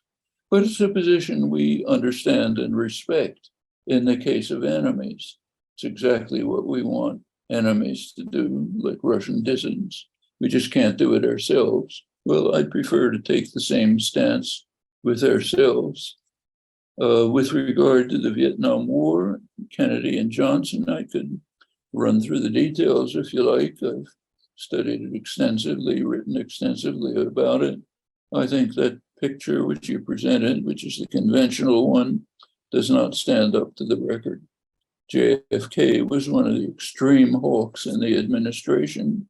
Johnson was hoping to keep from the war expanding. Events on the ground changed radically, and Kennedy's most dovish advisors were pressing Johnson to expand the war. Laos was even worse than you described. We know the details. U.S. high-level officials in Laos testified to Congress that the intensive bombing of the Plain of Jars, that's the most intensively bombed in history.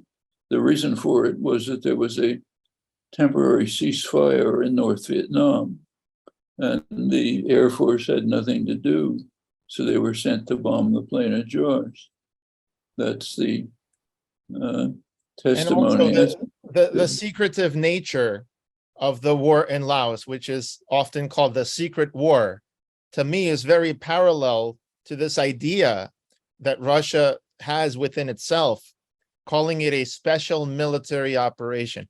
I understand that legally, if Russia is now, maybe will start calling it a war, they will be obligated to use whatever means to defend their country. But there were times when Russians couldn't even believe Russians couldn't believe that Ukraine is being bombed.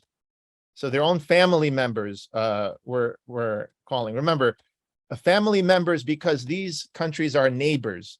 It's not like the US, which flies 3,000 miles away in order to do some bombing. It's literally next door. And of course, they have to live with each other. And it's an uneasy peace, I understand. Many people dislike the Turkish Empire, for example. The Turks for genocide in Armenia, in Greece. A lot of the Christians resent, and even the Kurds, who sometimes participated in these helping the Turks, they resent the Turks. So I understand when a big empire is resented by Estonia, Latvia, Lithuania, Poland. Imperialism does not leave a good taste in your mouth. Czechoslovakia. However, it's interesting that the people within Russia did not believe, even their own family members, that it wasn't just the Nazis, quote unquote, that are being bombed. It was more indiscriminate than that. And I think the secret war in Laos against the growing threat of communism after a revolution we didn't like has huge similarities as well. And in this case, the US being you could say the aggressor who is invading and bombing a country because we didn't like their revolution and we didn't like the kind of economic system and the kind of people that they would associate with after that. That seems to be very similar to how, and no less bloody than what Russia is doing in Ukraine with NATO. Is that an apt comparison? We don't have to look to Ukraine and Russia to find that people in some country support the crimes and atrocities that their country carries out. We can look right here. It's astonishing. On the case of Laos, almost nobody knew about it, so we can't. I mean, I was actually there interviewing refugees from the Plain of George, trying to get some information out about it. The person who did most was Arnold Cohen, late Arnold Cohen, who worked there intensively, finally managed to get some attention, but years later. But let's take today. How do people today in the United States react to the wars in Vietnam and Iraq? The Indochina wars were by far the worst crime carried out since the Second World War. Iraq War was a radical violation of the UN Charter, murderous, destructive war, absolutely no conceivable justification. How is it reacted to in the United States? Well, I'll give you an example. Take the current issue of Foreign Affairs, the main establishment journal of international affairs. Relatively dovish by comparative standards. It's not the Atlantic Council, some super hawkish organization. So mainstream liberal journal. They have an article this month, not arms control today. This is foreign affairs. They have an article by two highly placed figures, also kind of on the liberal side. One who was active in National Security Council and so on, Fiona Hill and Angela Stent. The article is, of course, a major condemnation of Putin, the worst monster in history, and so on. And then there's a condemnation of the global South, the whole global South, because they don't go along with us in this war. They're keeping their hands open to Russia. They're refusing to take part. Is it like we called the? Is it like? Finish? Sure. Can I finish? Then they go on to say some people. some leaders, some people in the global south are so outrageous that they even dare to compare Russia and Ukraine with the US operations in Vietnam and Iraq. It's an astounding comment, which would be unbelievable in any civilized society. What they're saying is that two of the worst crime since the Second World War and another major crime were just benign activities. That's in the leading establishment journal. You're not going to see one critical word about it, except from somebody like me. So do we have to go to Russia to find out why people believe state propaganda? We're immersed in it. All the people we meet, all the scholars, all the commentators, all totally immersed in it. No matter how much evidence there is, evidence on these things reaches the sky. Sorry. No, I love your passion on this, and you have been talking about this for decades. And I think this goes to the heart of what I would like to talk to you about, okay? Which is essentially how the public supports these atrocious wars, and perhaps even wars that could lead to the extinction of humanity on a global scale, which is, you would think, insane. But I want to get into that in a moment. I wanted to just say that it seems that we even shame other countries. I remember when we renamed French fries into freedom fries because France and Germany refused to go along or support the US position on Iraq. And you don't even have to, people say, well, that was 30 years ago. That was 50 years ago. This year, the US occupation of Afghanistan ended with a defeat, by the way, to the Taliban. And of course, they say that they were a good presence there because they were helping girls go to school and get education, which is certainly true that they were doing that. But the Soviets were doing that too in the 80s.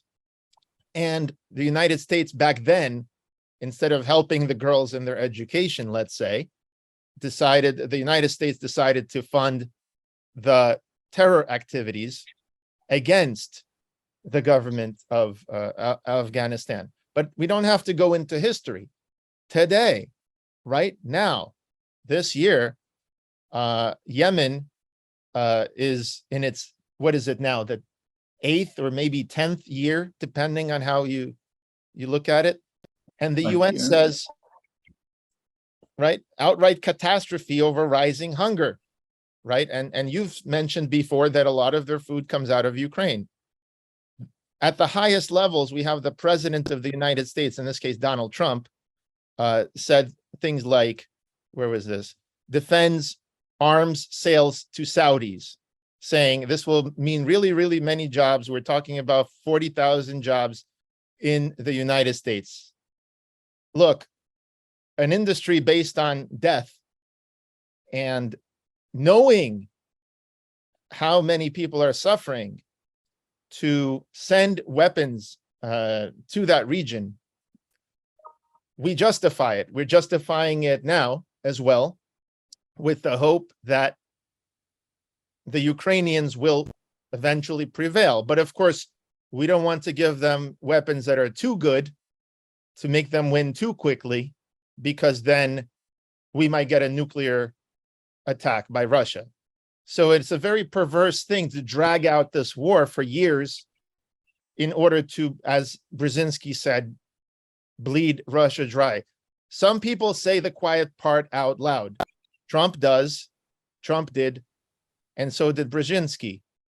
So I don't think everyone is pretending like they have good humanitarian reasons. Sometimes it's just about business and geopolitical rivalry, isn't it? I'm sorry, I lost what the question was. You brought up many different things. Let me get to the heart of the matter. for decades, you were talking about the body count. You talk about how, for decades, you, Noam, were talking about the body count. Body count? The body count. What I mean by almost. Okay. A few years ago, you had a dispute. Sam Harris messaged you to defend the new atheists who you had described believe in the religion of the state, meaning although they condemn the killing in the name of a religion like Christianity or Islam, they are more than happy to perpetuate messages that justify killing or collateral damage on a huge scale, millions dying or going hungry. And so Sam Harris said to you that you ignore the role of intention. He believed that the intention of the United States in all of these wars, or perhaps in some of them, was noble. And it was to help prevent a genocide, such as, yeah. There's no reason to believe that the intention of the United States was noble. Of course, the rhetoric is noble, but the rhetoric of everyone is noble. When Hitler took over the Sudetenland, his rhetoric was just overflowing with nobility. He's going to end the ethnic conflicts. He's going to bring to them the benefits of the more advanced German civilization, technology, humanities, just wonderful. And if you had records from Genghis Khan, you'd probably find the same thing. So we don't pay any attention to the rhetoric. We look at the policies, and in the United States, we're lucky. It's a very free society, so unusually so. So we have internal records, extensive ones, and there we can find out what the goals were. So we look at the actual goals as internally discussed and the policies which essentially conform to them. But we don't look at rhetorical claims about intentions. That's just ridiculous. Of course, everybody has noble intentions in rhetoric. Well, I want to put a little bit of more nuance to this, maybe another perspective that you and Sam Harris didn't bring up. When there is a federal union like the EU or like the USA or China or USSR, for example, then within that union, when something moves from one province to another province, that is considered administrative. For example, the last time that Crimea changed hands from Russia to Ukraine, right, in 1954, no one thought about killing thousands of people as a result, and certainly not escalating to a nuclear war between countries and a world war. Why? Well, it would be just as ludicrous to suppose that World War III would start by a dispute between New York and New Jersey. So I think that once the empire has been established, there are benefits to empires. It's not all bad. So one good thing is that, take the United States, right? We all speak English. When I first met you, I took public roads that went up to Massachusetts. I drove on federal highways. And so people, instead of fighting each other, have a common language, a common federal economy, and they're able to, and a common language and a common science. And so throughout history, empires allowed the science centers to prosper and to improve technology in the world. For example, paper, gunpowder came out of China, but China was a giant empire. Somebody invented it, and then it spread throughout the empire. So what I'm saying is, I think whether it's Pax Romana or Genghis Khan's famous piece that a virgin could go thousands of miles without being molested. I think by having a sort of unity that's already been built up, like the EU, it seems to be a positive force and a framework where the same exact event, in this case, transfer of Crimea from one political entity under another, is not viewed at all through the lens of nationalism and war and territorial integrity. Right, I lost you. Are you proposing a justification of empire? So like you're favoring Nazi Germany taking over all of Europe? That would be empire. Well, if you want to take the edge cases, I would say that if Hitler hadn't started killing people in a genocide and all that he did was annex Austria in the Anschluss, let's say, that's all he did, and then the economy improved, he would probably be considered a good leader if that's all he did. And that would be strictly better than Austria not being part of this economy during the time of a Great Depression. We have to make a couple of distinctions. Yeah. There's a big difference between Nazi Germany taking over Europe and unifying it, and between the European Union, which is a union of independent states that came together to join for the common good.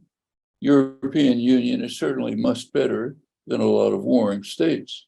I mean, for centuries, the states of Europe had been slaughtering one another. So to move towards the point where France and Germany can be allies, and you can drive from France to Germany without going through a checkpoint, and a French student can study in a German university and so on. That's a big advantage over slaughtering each other. But that has absolutely nothing to do with imposing imperial control, like the Russian Empire or the American Empire or the Nazi Empire. These are just totally different things. Well, perhaps I'm using the wrong terminology. Let's just say federal union or federation. However it came about, it's now, they speak the same language now, right? Not the same language. European Union, dozens of different languages. In fact, it's very questionable. It's very questionable whether the move towards national languages in Europe is positive. Now, that's an open question. There are plenty of people in Italy, for example, who can't talk to their grandmother because of the process of Italian unification, which has wiped out dozens of languages. You can debate whether that's good or bad, but the European Union didn't impose a common language. It's keeping the national languages and much of the national cultures. Exactly how much? That's a matter of great conflict within Europe. One of the things that the European Union did was undermine democracy severely by transferring fundamental decisions away from the national states, where the public has some influence, to Brussels, an unelected bureaucracy in Brussels, the Troika, European Commission, European Central Bank, IMF. They're free. They're just autocrats. Don't respond to anyone. And that's where central decisions are. It's part of what you see behind the rise of the far-right nationalist movements in large parts of Europe, in Italy a couple days ago. These are movements which in part are reacting to the undermining of democracy, of sovereignty, by moving decisions to an unelected troika in Brussels. So there's all sorts of problems, but these are totally different from imperial domination. That has nothing to justify it. I guess, let me shift gears because I want to ask you your opinions. I promised people that I would ask you a few questions that about your views to clear things up. okay, if that's all right. One is Russia has been condemned on an international level by the UN. This year, the UN voted to kick Russia off of the Human Rights Council, for example, overwhelmingly. How do you view the UN's position on this vis-a-vis Russia? Does that mean Russia is the worst violator of human rights? Is this war uniquely worse than every other? How do you approach seeing that a majority of nations condemn Russia at the moment? They should condemn Russia. Majority of nations constantly condemn the United States. Take a look at the votes on Cuba every year. 184 to 2. 2 are the United States and Israel, which automatically has to vote for the United States. And take the invasion of Iraq. Virtually nobody supported it. Take, in fact, the US invasion of Afghanistan, strongly supported here. There were international Gallup polls taken. They were kind of marginalized here, but they're there. Almost total opposition. People in the world said an intervention could be justified if it had been shown that they knew who the perpetrators of 9/11 were. But of course, they didn't know. They didn't know long afterwards, which meant that almost the entire world opposed the invasion of Afghanistan. Almost everything the United States, overwhelmingly what the United States does is opposed. What Israel does with US backing is opposed. UN can't do anything about it. Nobody ever suggested that the US be thrown out of the Security Council because of its invasion of Iraq, or because of the war in Vietnam, or a dozen other things. US is just too powerful. Can't do it. If anything like that was done, the US would destroy the United Nations. Everybody knows that. In fact, when the US is the one country which has rejected a judgment of the World Court, condemning it, ordering it to terminate its acts of terror. Does anybody care? Does anybody even know? Who cares? So much for the World Court. Who are they? The New York Times took care of it when the World Court made its judgment. He said, who cares about the World Court? They're a hostile forum. Why are they a hostile forum? Because they condemned the United States for international terrorism, ordered it to desist. So since they're a hostile forum, we don't care. That's the New York Times, the liberals. And that's our country, okay? I mean, you asked before, why do the people accept that? Well, I'm not sure they do, and it's not my concern. My concern is with the groups that you and I are part of, the intellectual classes, the commentariat, as they're called, the people who write articles and express opinions, people who have high level of education. It's my circles, your circles. I'm concerned with them. You take a look at the population, it's a very mixed story. And I'll give you one example. At the end of the Vietnam War in 1975, everybody had to make a comment on it, and you had a whole range of comments. And we can read them. They ranged from hawks to said we were stabbed in the back by the anti-war movement. If we'd fought harder, we could have won. That's the right wing. You go way to the left, as far to the left as you can go. Anthony Lewis in the New York Times, Dove, critic, anti-war. And he had an article which said, the United States, we entered the war with benign efforts to do good.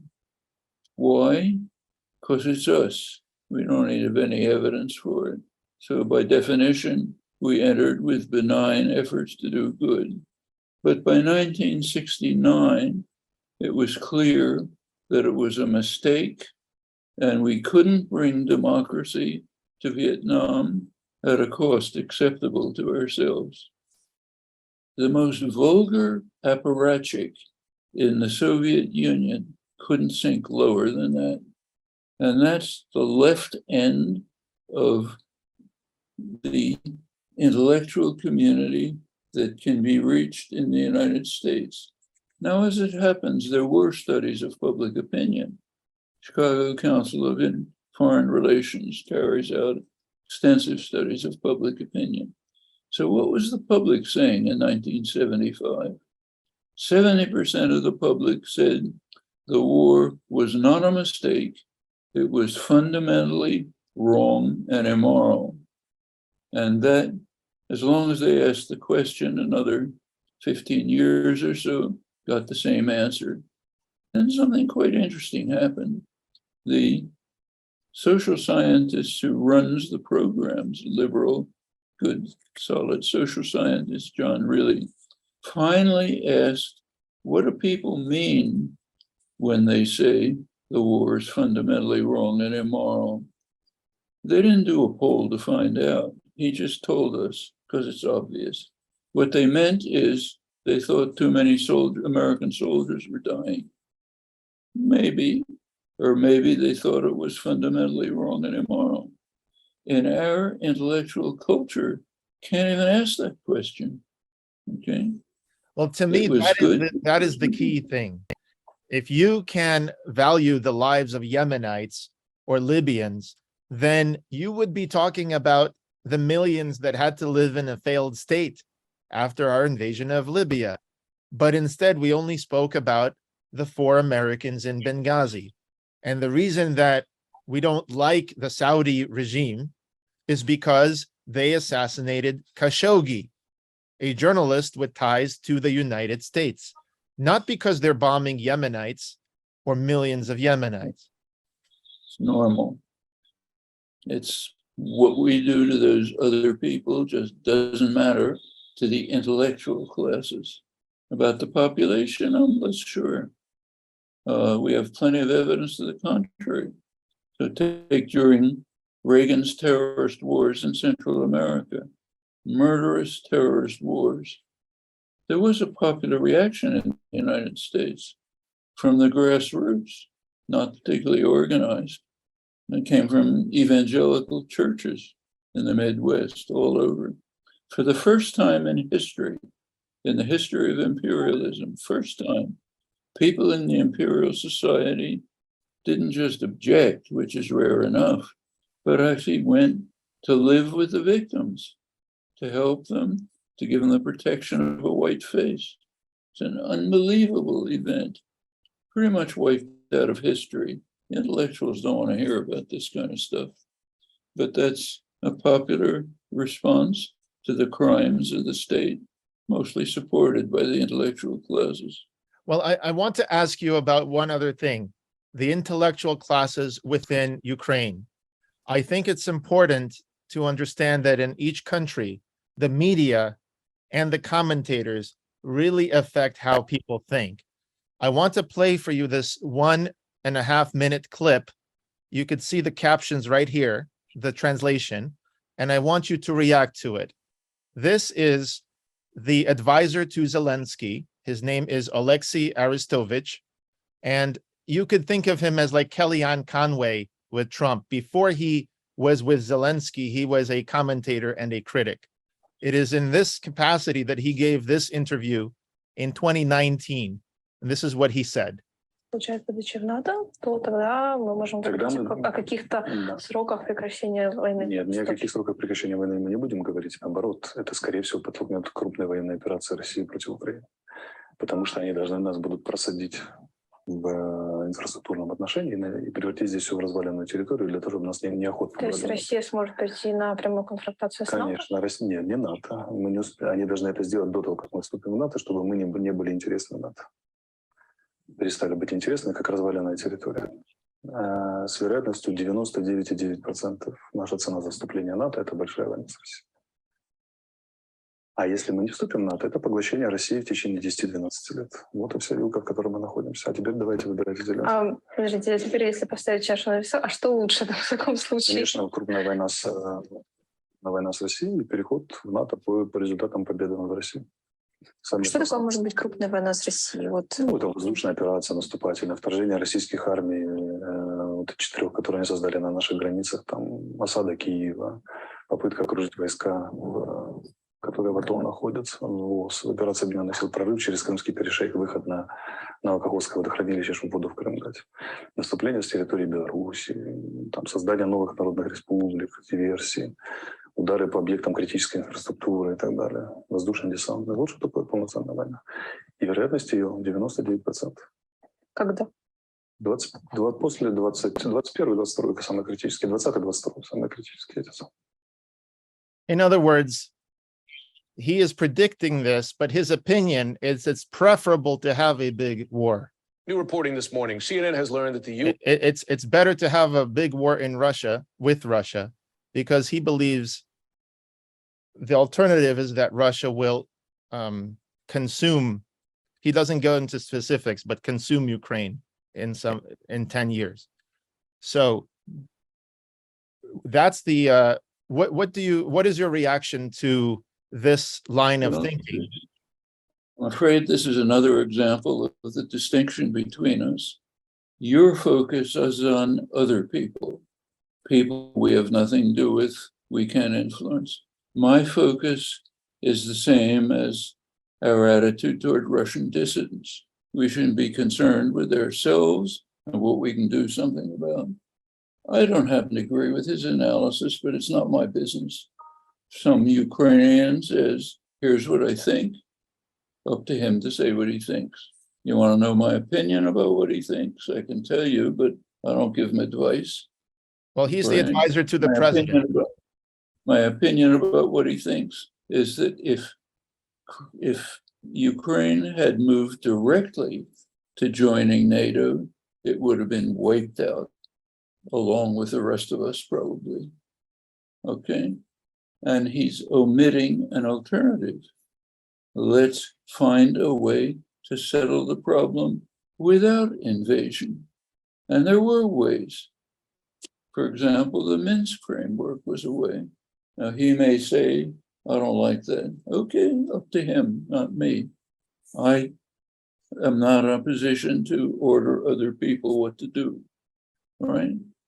I want to say that the United States should have been, us, you and me, should have been working to act to make something like a Minsk-style settlement possible and avoid any invasion. Instead of moving Ukraine, as we were doing, to be integrated into the NATO command with an enhanced program, they're Biden's words, not mine, an enhanced program to join NATO.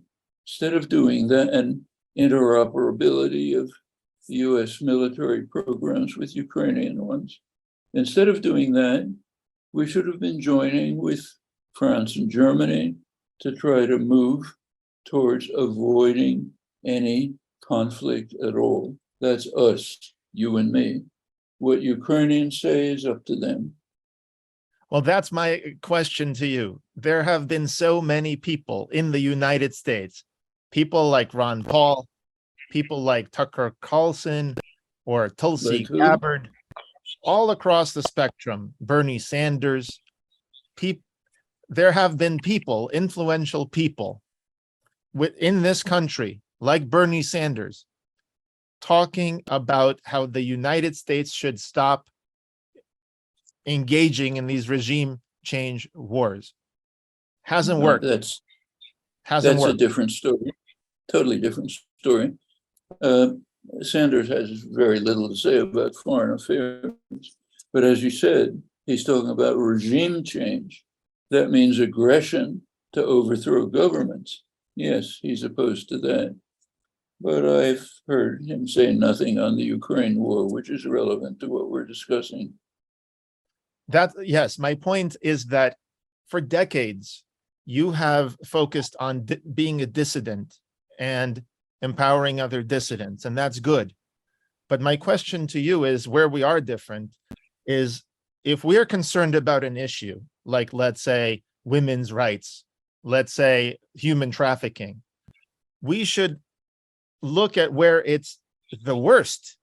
And as an international community, we should highlight that for everyone in the world to see. For example, caste rapes in India, or how China locks up Uyghurs in camps. Those things, the first step is to highlight that. By navel gazing only at your own country, what if your country is Morocco? You would be wasting your time globally. You could be helping expose crime. Let's make our difference clearer. I agree with you that we should, but you and I disagree on the focus. You say we should do it in the case of other people's crimes, but avoid our own. I say the opposite. We should be focusing on our own because those are the ones we can change. Yes, we should highlight women's rights suppression in Iran. And in fact, I do it, made many statements. But even more so, we should highlight human rights violations in Saudi Arabia, because there we can influence it. In Iran, we can't. So I take the position of the Russian dissidents. We should focus our efforts on attention on things we can do something about. Your position is the opposite.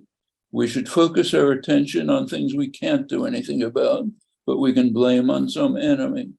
No, that's what you're saying. Just to be clear, you yourself that's the only said difference I see. your own. I don't see any other difference. Well, I see no other difference. Well, can I clarify? Your own quote. I make strong statements protesting Iranian repression right now. In fact, the last couple of days. I hope you do too. Of yes, course. We should all do that, but we should pay our focus of attention should be on what we can change. Okay. Well, I happen to be able to change things without going through the US political system. Me personally, I have companies that you know about that build software for people globally. And so people can, fine, then use them. I have plenty of contacts abroad too, which I use. But the main focus of our energy, just accept the principle, the main focus are on what we can do.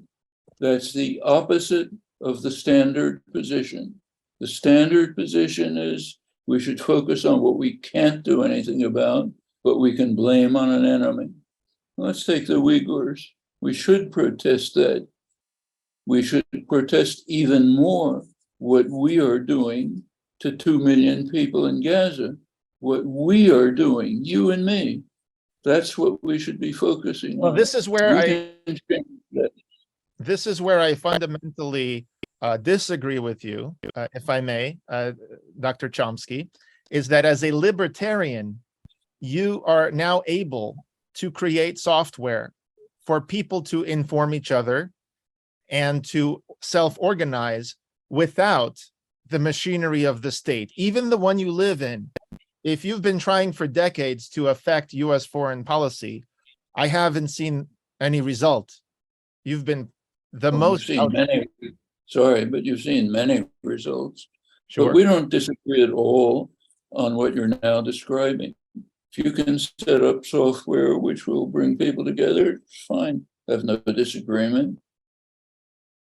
But it's deeper than that, because the people are relying on their mass media apparatus. We spoke about this before, whether it's state-sponsored like BBC or RIA News in Russia, or whether it's corporate sponsored and for profit, like you wrote about in Manufacturing Consent. You yourself said that it can be captured by the state, that there are incentives to tell the official story. I want to know what's happening right now in Mariupol. Are people fine? I want to know what's happening in Sana'a, Yemen right now. How can I know this given the current apparatus? I can't. It's completely distorted wherever I live. Lot of ways to know it. You can read Al Jazeera. You can read international press. You can read documentary evidence. We can read the documents of our own country and find out that a lot of what you were saying just isn't true. So there's plenty of ways to do it. It's much better. If you can find web systems to make it even better, I'm all for it. Who could disagree with that? Thank you. I would love to help stateless populations. Like there's so many now. We're in touch with people who were part of the Rohingya genocide in Burma, which is now called Myanmar. We're in touch with their representatives. There were genocides all over the place. There's a Tamil genocide in Sri Lanka. You know, there is a genocide, just if you think of Bangladesh when it was trying to get independence. My point is this: if you rely on the state, if you rely on the idea that these flags and these countries are the last flag that will ever fly over a specific region, you're going to get people fighting over this idea. And like I said before, if everyone is part of one union, like the Soviet Union or USA, it's laughable. It's risible to think that New York and New Jersey could start World War III. But as soon as the union falls apart, you know, you're starting to get nationalism and flags. So my point is, if you live in one of these countries, whether it's a federal, big federation or whatever, yes, it has a lot of power, and you can try to move public opinion within it to curb most of the, try to stop the wars. But how much success have you seen? You've been at this for 70 years, and there, just in my lifetime, I've seen the Iraq War, the Libya, destroying Libya, Syria, Afghanistan. I mean, US is at it all the time. So at least I think we need a non-state approach, we the people. What would you say to that? I would say if you can find a more effective way, by all means do it. Who could object?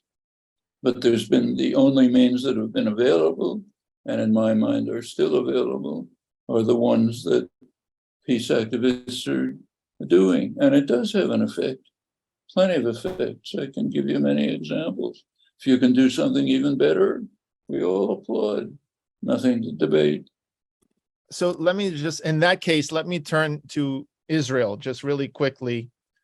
Israel and the current status of the Palestinian refugees.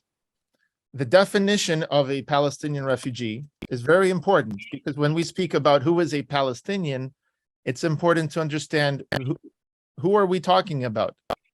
And so they are defined as essentially Palestinian Arabs descending from peoples who have inhabited Palestine, but more by the UN definition, the people who were there in 1947. And so there was the Nakba, just for, I'm sure everyone who is watching this is probably aware. The Nakba, essentially, there was, you could say, a civil war inside the inside Israel, a power vacuum when the British had left. And so during that war, there were many refugees. Now, here's the interesting thing. The refugees that came to the United States got citizenship, and now their children are born with US citizenship, like Rashida Tlaib actually got US citizenship and even got elected to US Congress. On the other hand, in the Arab League countries, there is a policy to keep them stateless.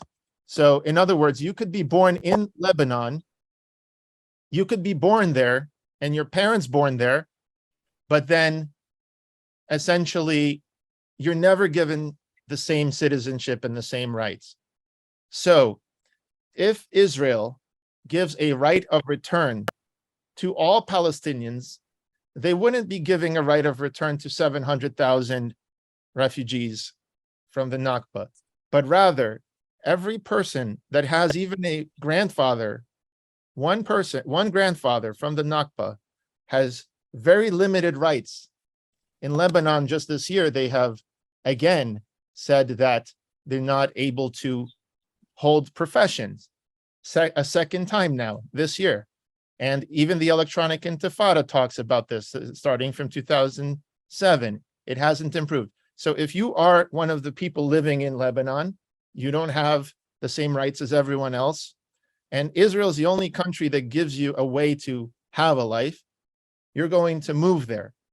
My proposal, again, just like with everything else, is to have a regional solution so that the Arab League countries simply offer citizenship to the people born there, just like the US does in every Western nation with birthright citizenship. And then after they just make that offer, see how many people take it. And then Israel can give a right of return, because then the people would have a real choice: stay in their country where they grew up their entire life, or move to Israel. Right now, it seems like it's being exacerbated as almost like a demographic bomb, time bomb, which makes it almost impossible for any country, Israel, Jordan, Lebanon, to take in all of these people. It needs to be a coalition of countries that are cooperating. And I think we've started to see more of that, Israel cooperating with Arab countries. But it's only the beginning. I'd like to see more. What would you say to that? Okay. As usual, you're omitting, you're taking the position that we should ignore totally what you and I are responsible for. There's a crucial difference between absorbing Palestinians in the United States and absorbing them in Lebanon. The difference is that the United States supports their expulsion from Israel. The United States is overwhelmingly responsible for the oppression of Palestinians. So it's not true, incidentally, in 1948, but it's been true in the last 70 years. You and I are playing a role in crushing Palestinian rights. So yes, therefore, in our if we accept the US racist imperialist position with regard to Palestinians, we're happy to welcome them here. In Lebanon, Jordan, other places, they don't support the expulsion of Palestinians. So their attitude is different. Now, with regard to their giving citizenship, you're pushing an open door. I've been in favor of this openly, publicly, for years before you ever started talking about it. So you don't have to instruct me, but you're missing the critical difference, as always. What you're saying is we have to ignore our crucial role. So yes, we should withdraw our role of supporting Israeli violent repression of Palestinians. We should also call for Lebanon giving rights to people in the refugee camps, as I've done often, including the times when I visited the camps and talked to Palestinians there. So sure, that should be a concern, but way down the list when we look at our actual concerns, which would be changing the US policy, which is day by day contributing to this massive suffering and repression. Oh, I agree that the United States, I agree with you, Dr. Chomsky, I agree with you that the United States is perpetuating and making it comfortable to have, for example, a blockade of Gaza. But what I'm saying is the United States isn't the only actor here. Remember, Gaza was blockaded because the quartet, which included the UN, the US, Europe, and I think it was Russia, I forget, the quartet, they put sanctions on the country. And today, okay, Gaza is blockaded by both Egypt, where there was a military coup and still is being run by people there, and by Israel. Now, what I'm trying to say is I care about regional cooperation. So the leaders of the Palestinians, which you yourself said, you've seen it over the decades. The PLO was on the wrong side in the Kuwait war with Iraq. They sided with Saddam. Kuwait hated them. Arafat said they did worse than Israel to them. In Jordan, they had the Black September, where they literally took on the king of Jordan in a civil war, a state within a state trying to get power. They were kicked out, went to Lebanon, and they started a civil war in Lebanon, which led to the rise of Hezbollah, a Shiite group trying to defend itself. Look, I'm sorry, I'm going to have to interrupt because I have to leave. Okay. We could go on for hours with your repeating the standard propaganda line, condemning other people for what they do, sometimes correctly, And ourselves, sometimes wrongly. But what I am interested in, what we can do about it, okay? And in the case of every one of these things, there's plenty that we could have done about it. I could go through them if you want, but unless we can at least agree on principles, we go on forever. Yeah, you can give a long list of the crimes that other people commit, sometimes rightly, sometimes wrongly. And I am saying, let's talk about what we can do, okay? I'm sorry, but right now I have to leave because I have another commitment. Okay, well, thank you, Dr. Chomsky. Perhaps next time we could have a conversation just about Israel. That would be great. Thank you very much. All right.